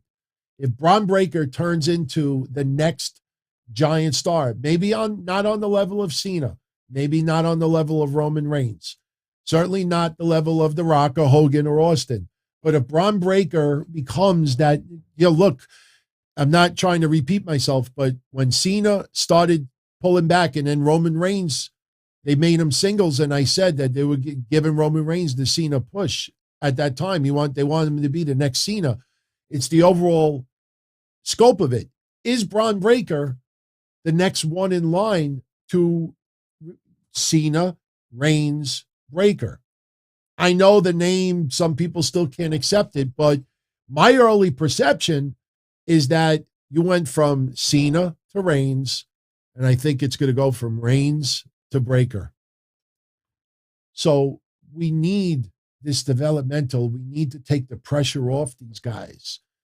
You know, it's crazy to think that some people that were in War Games only have 5 matches in their career. 5. That's insane. So, of course, not everybody's going to be polished. But look, yesterday on NXT, we had Brooks Jensen and Josh Briggs over the Creed brothers. If I'm going to be a selfish wrestling fan for a minute, then I'll be selfish. I don't think both of those teams are going to survive 6 months in NXT. I think we will have 1 or 2 people released out of those 4. I won't say who because it's disrespectful. Dexter Lumis beating Carmelo Hayes by DQ. Somebody has to help continue the elevation of Carmelo Hayes. So Dexter Lumis is that next one in line. It is what it is. Gigi Dolan and JC Jane over Valentina Feroz and Yulisa Leon. Gigi Dolan and JC Jane still have to find their footing. Now, obviously, Gigi Dolan's had a lot more than 5 matches in her career, but they're still getting acclimated to the whole WWE style and NXT style. There is a certain aura and a certain blueprint on how WWE operates. And it shouldn't be, a mystery for a lot of people out there. Santos Escobar over Zion Quinn. They're trying to get Zion Quinn over. Some people are digging him. Some people still aren't feeling it. I'm in the middle right now, trying to also, have a little bit of a love, tease to it as well. I tell you, next week, I'm looking forward to seeing what they do with Braun Breaker and Roderick Strong. Should Braun Breaker be the next Cruiserweight champion? Hell no. Hell no. If it was the North American Championship, see, right now, in my opinion, I think Carmelo Hayes should have been the Cruiserweight champion and Roderick Strong be the NXT North American champion. Because to me, the North American Championship I have the same vibe when I think of the Intercontinental title or the United States Championship in WWE. So if Roderick Strong was holding the NXT North American Championship right now, I would be totally fine with Braun Breaker becoming that champion, but not as a Cruiserweight champion. No, hell no. That reminds me of remember when Samoa Joe first got involved in the X division, and because we were so used to the X division title being like people the size of Elix Skipper, and then Samoa Joe and I remember doing one of my old episodes, and I'm like, we like Samoa Joe, but it just didn't seem like it felt. But that was the beginning of trying to expand the X division roster, the X division itself. And in hindsight, it was a smart move by TNA.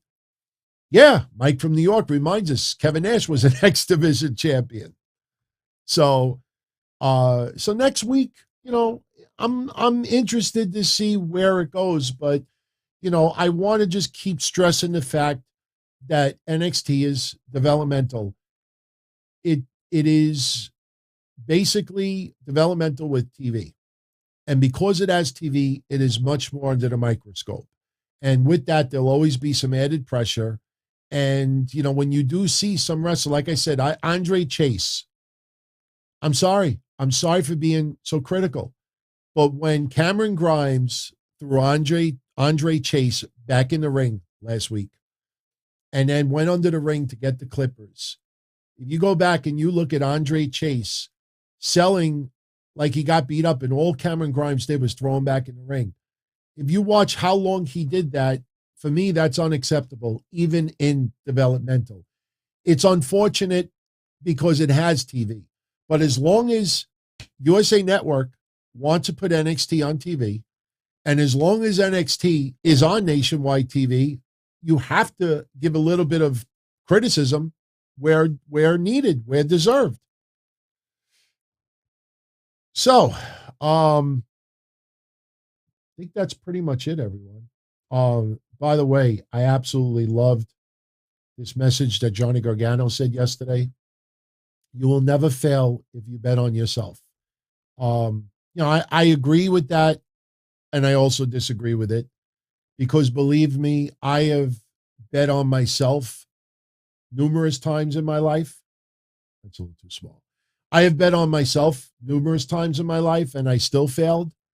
But the reason why Johnny Gargano says you truly do not fail is because if you believe in yourself and you fail, because you believed in yourself, it gives you the drive and the incentive that, okay, I struck out this time around, but I'm going to do what I need to do to not strike out again. And if I do strike out again, no problem. I will still do what I need to do to not strike out again. And look in baseball, when you have Hall of Fame batters, most of the time, unless they hit 1,000 home runs, they hit 300 in their career. And if you really think about it, 300 means that only 30% of the time they got a hit. Imagine that. 70% of the time you don't get a hit and you could still be a Hall of Famer. So there's been many times that I have bet on myself doing things and have failed.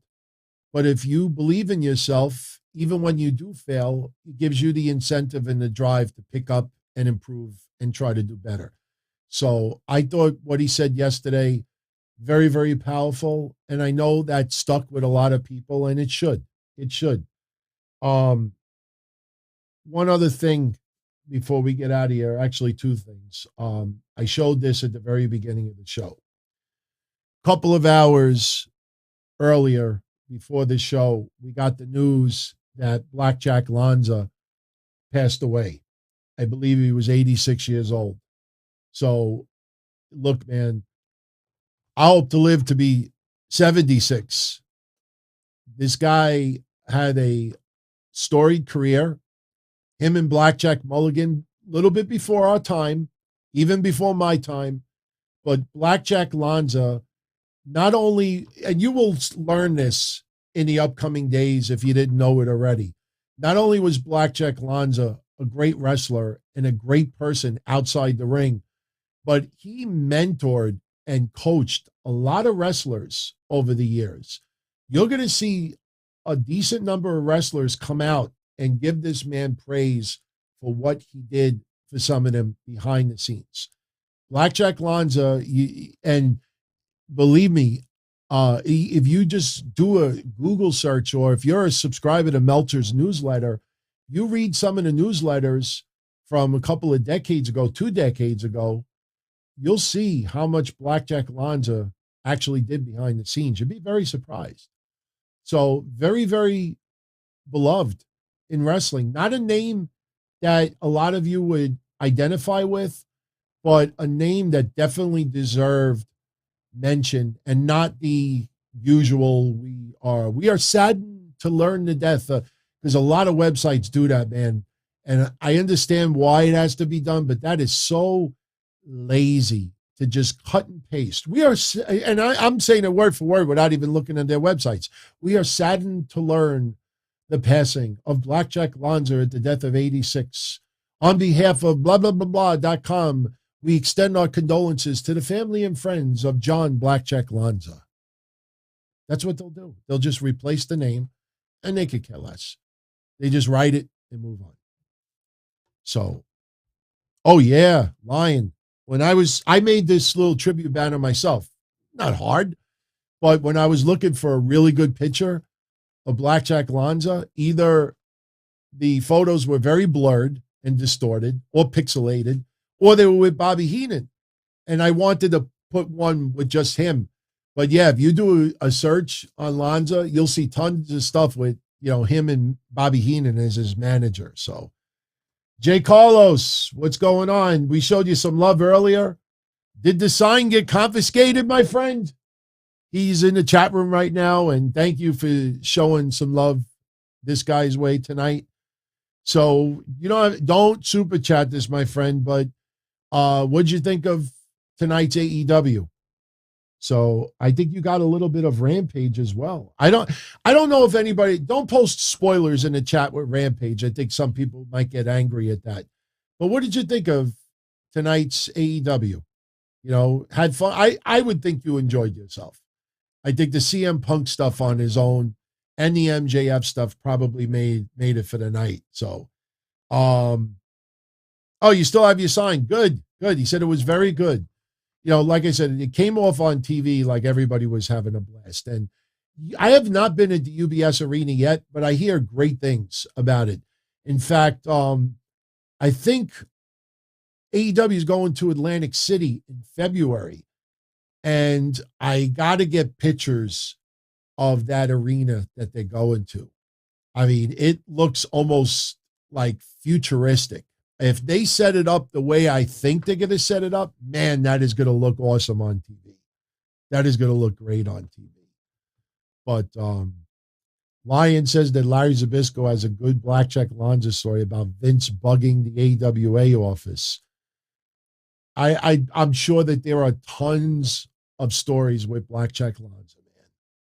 So that's cool. That's very cool.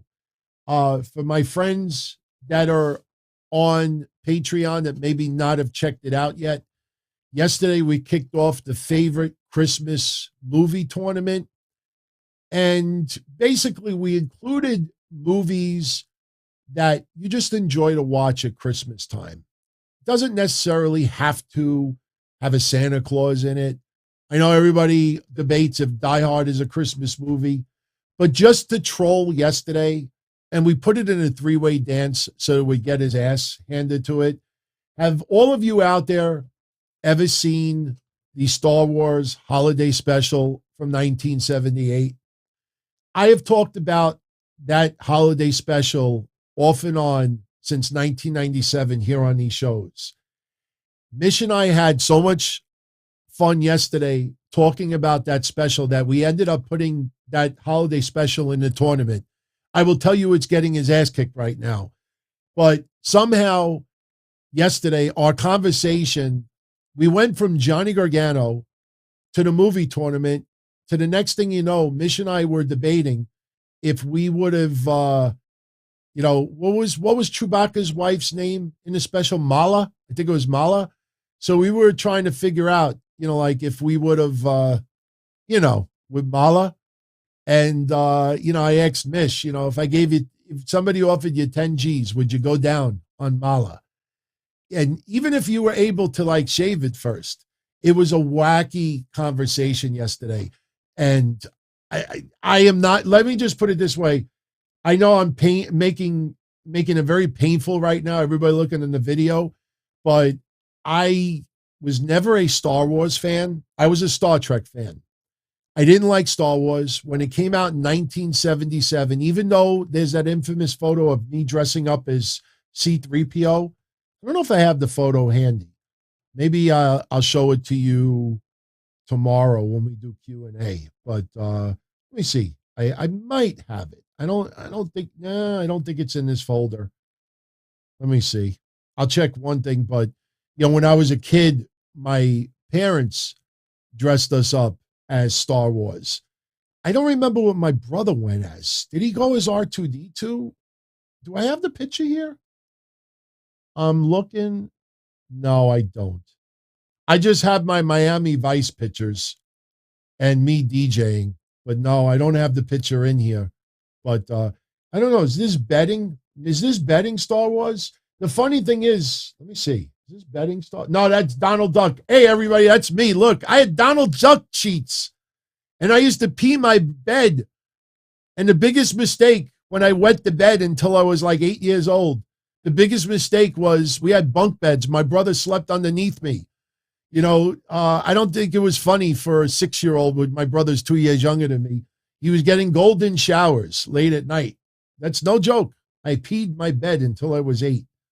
I had to walk up with a ladder. That is yours truly. But my parents would dress us up as Star Wars, even though we hated Star Wars. But when I watched that holiday special in 1978, I hated Chewbacca with a passion. I hated the whole family. And if you've never, just go on Rotten Tomatoes and just read the reviews. And people are like, that's 90 minutes of my life that I'll never be able to take back. Yoda, I could tolerate. The newer stuff, I actually think is a hell of a lot better than before. I mean, they have all the hybrids now, obviously, but the hybrids actually are pretty decent. I really can't complain about the stuff from today. But man, back then, I didn't even like the Star Wars video game. Anybody remember the Star Wars video game? Even though that looked a little revolutionary at the time, that game I think came out in like 1981. But I was never a Star Wars fan growing up. And when I saw that holiday special, when it came out, I have it on video. I think I recorded a copy from my former co-host many years ago. But if you want to watch something painful, go on YouTube and check it out. But we put it in the tournament, and it is getting killed right now. So, but yeah, I think that's pretty much it, everybody. I'm going to jet out of here. I think we gave AEW tonight its due. It was a very good show. Now, last week, Dynamite did 861. I personally think they got to do a little bit better in the ratings department. I mean, if you would have told me, and I will admit one prediction that I got way wrong this year. I said, and this was before when NXT and AEW was still going head to head. I said that before the end of 2021, combined with AEW and NXT, that we would see 1.8 to 2 million viewers tuning into the shows. There's no reason why we can't get combined. And if you look at last week, Rampage, well, not Rampage, NXT did 5. Last week they did 621, I believe, and Dynamite only did 861. That's not even 1,500,000 viewers. We were getting 1,000,004 to 1,000,005 some weeks when they were going head to head. And remember the comment that I always say, and I'll leave you with this before I exit.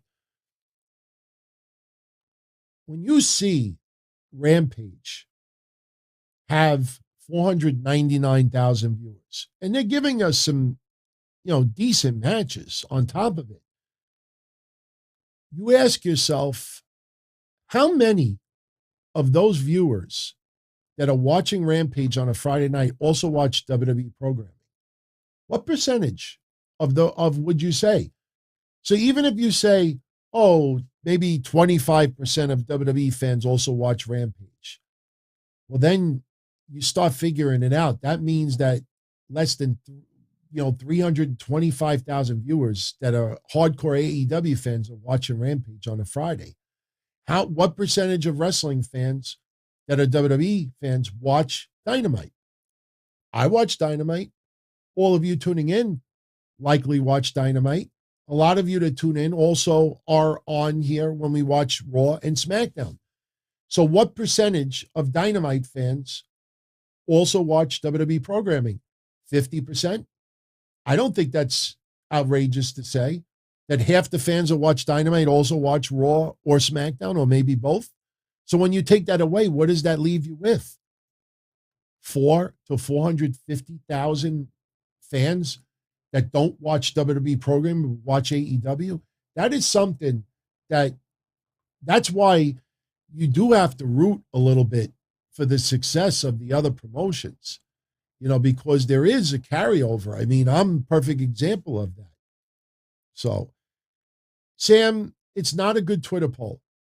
And I'll tell you why, and I'll leave you with this. The reason Default is asking me, how come I don't ever review Impact? Because it only gets 96,000 viewers, and only maybe 5 to 10% of my audience watches Impact. That's a poll I've done in the past. And, I don't want to leave anything out. obviously if something important happens in Impact, and I did cover the last pay-per-view, but the fact is, when only 5 to 10% of everybody tuning in watches Impact, I start doing a review, and I know what you're going to say. Maybe based on my review, somebody will tune in. But, there are podcasts out there. There are wrestling shows out there that get more views than Impact Wrestling. If you're going to cover Impact with that small audience, then you got to cover other feds as well.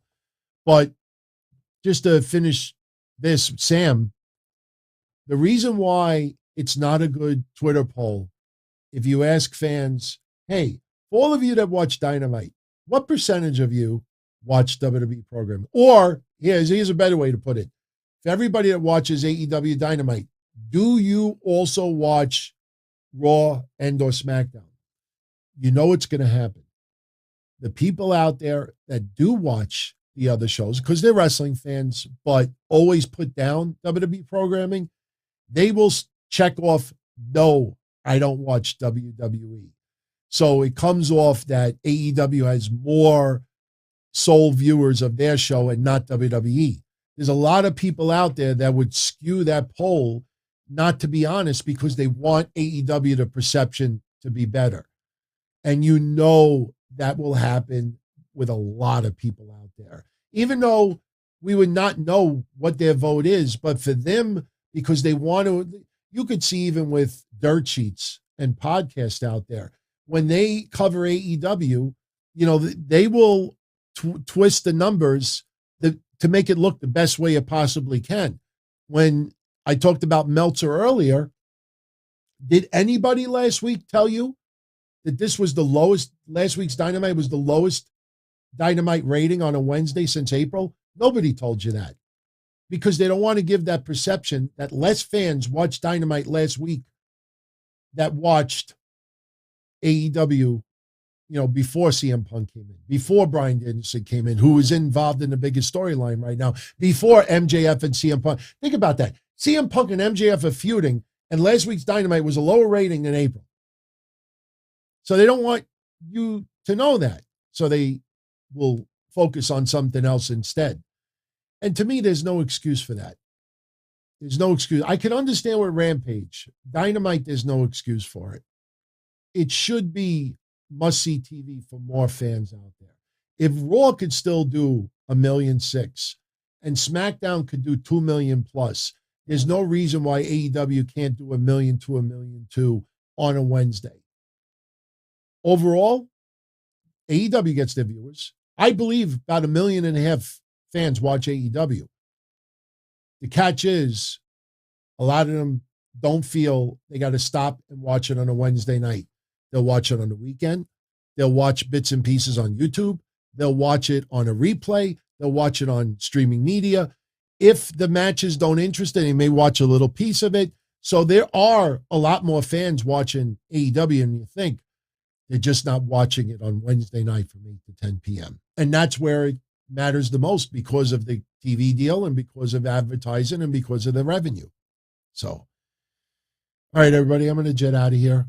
I tell you, early on, I'm not going to lie to you. I'm not kidding. I get migraines once in a while. It runs in my family. My father and my brother get it so bad they have medication. I don't have medication for it because it doesn't happen as much. But now, and I think I know the reason why, for people who tuned in last Thursday, I got a heart issue. I don't want to over dramatize it. I'm going for an angiogram in a couple of weeks.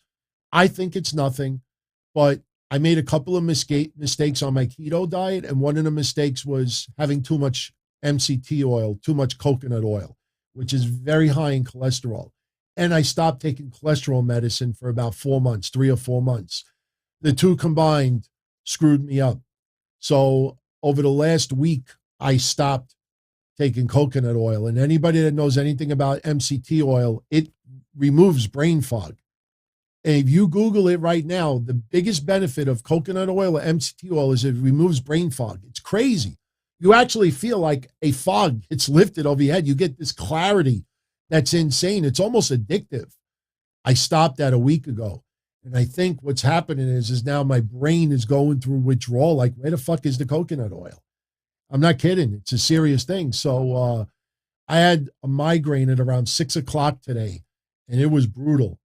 And I took 4 Tylenols about half an hour before we went live. So, at some point tonight, I couldn't get my train of thought together. It was just, I don't know, for about 10 minutes. Then after that, it went away. So, yeah.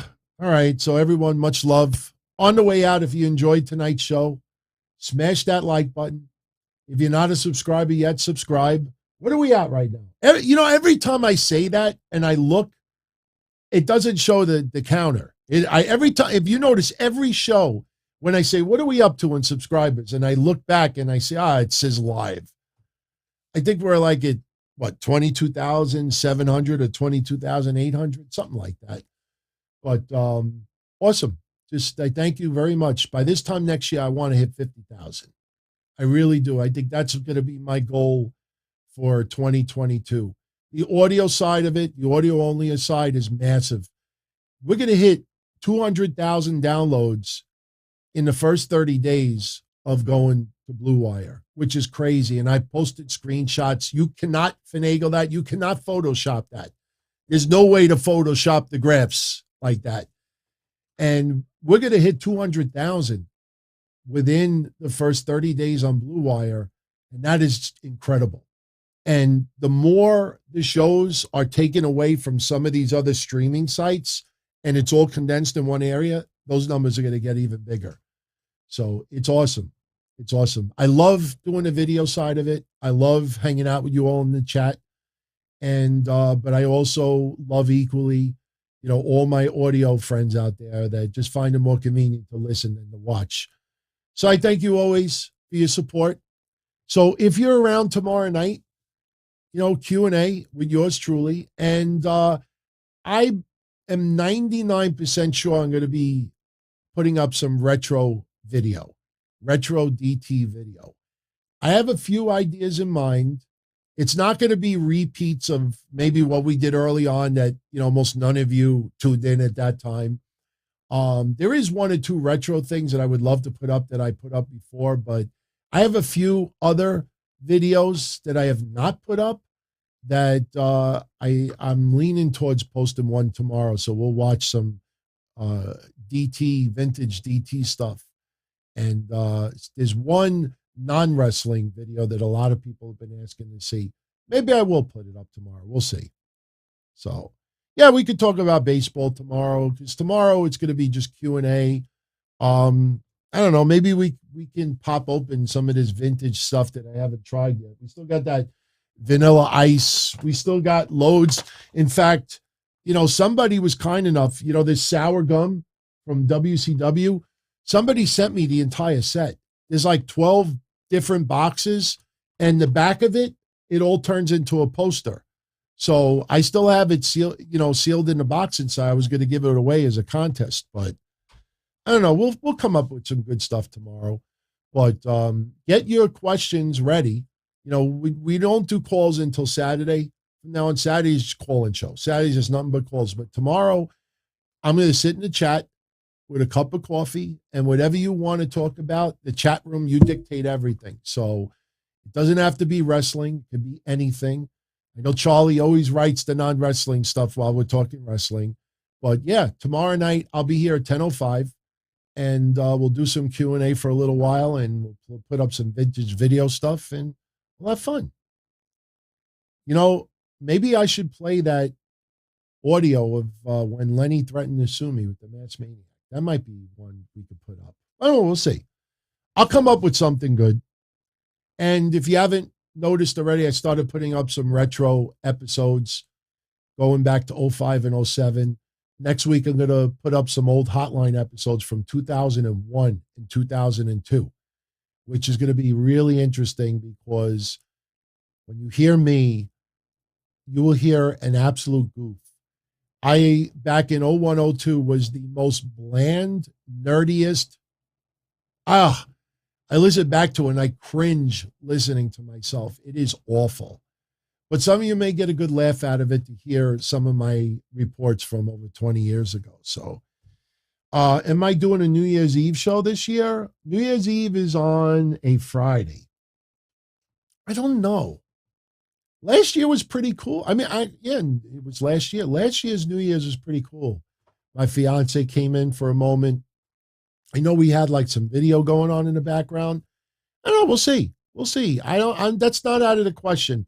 Christmas Eve, I'm definitely not doing a show. I'm not doing a show on that Friday night. New Year's Eve, though, that's not out of the question. So I will let you know by next week. My gut feeling says yes, we will do a New Year's Eve show. There was enough of you out there that really enjoyed it. It was cool to ring in the new year with everybody. I mean, we were putting on the TV stations. I just couldn't play a lot of the audio because of copyright reasons. But yeah, the New Year's Eve last year, that was a lot of fun. You know, maybe we could just do a retrospect of 2021. And by the way, next week, we're going to start the Blackheart year-end awards. Probably in a day or two, I'm going to start putting in a community section on YouTube some of the categories. You're going to pick the nominees for the categories. We'll do that for about a week or two. This will bring us towards the end of it, because I don't want to go too early with these awards in December, because there could be a WWE match. There could be an AEW match. We might get a surprise next week. People think winter is coming. That means a surprise is going to show up in AEW. There is plenty of December left that could factor in for a year-end awards. Absolutely. So I don't want to start the awards too early. But, you know, as far as like wrestler of the year, I don't think much is going to change in 3 weeks that would change anybody's minds. But remember, we have those wacky categories as well. So I'll start putting the categories up in the community section. You will have like a day or two to offer your nominees. We'll narrow it down to like 5 or 6 choices. And then in about 2 or 3 weeks from now, we will kick off the awards and you'll vote and we'll see what happens. So, and by the way, one last thing. Last Saturday, we flashed back to 2006 and we did the year-end awards. I got into the categories and the nominees from 06. Well, a couple of days ago, I posted the episode where we got into the awards. So if you want to go check it out, it is the January 15th, 2007 episode of the Minority Report. It was hosted by yours truly, Joey 924, Black Moses, Kev Castle, and Smoked Out. All 5 of us were on. And it's very interesting to hear that episode, because I think in that episode, we were talking about Cody. That we were talking about, you know, Cody Rhodes, I think, had just debuted. And we were talking about if we thought Cody Rhodes would have a future in wrestling. I think you'd be very surprised if you hear what we have to say. I will give you a hint. A lot of it was positive. We also talked about CM Punk. I think CM Punk was the breakout star of 2006. There was some pretty interesting voting from that year. So you could go download it. It's available everywhere right now. Just go and look for January 15, 2007. And the episode is up there. So, all right, everybody. Have a great night. Much love as always. Everybody who went to AEW tonight in person, I hope you had a great time. I'll see you tomorrow, 10:05 p.m. Ciao. As far back as I can remember, I always wanted to be a podcaster. For me to live any other way was nuts. To me, those goody-good people who worked shitty jobs for bum paychecks and took the subway to work every day and worried about their bills were dead. I mean, they were suckers. They had no balls. If I wanted something, I just took it. I ran everything. I paid the bills. I paid the host. I even paid the masked maniac. Everybody had their hands out. Everything was for the taking. We always called each other good fellas. You would always hear from somebody. You're gonna like Don Tony. He's alright. He's a good fella. He's one of us. But if you're part of my crew, nobody ever tells you they're gonna get rid of you. It doesn't happen that way. There weren't any arguments or curses like in the movies. See, your haters come with smiles. They come as your friends, the people who've claimed they care the most for your life. And now that's all over. And that's the best part. Today everything is different. There's lots of action. I don't have to wait around for everything like everyone else. Oh, I didn't get the vaccine? Fuck you, vaccine me. Oh, your delivery guy has COVID? Fuck you, feed me. Right after I moved here, I ordered egg noodles and ketchup, and I got spaghetti with meat sauce. I'm no longer an average nobody, while they get to live the rest of their lives like a bunch of schnooks.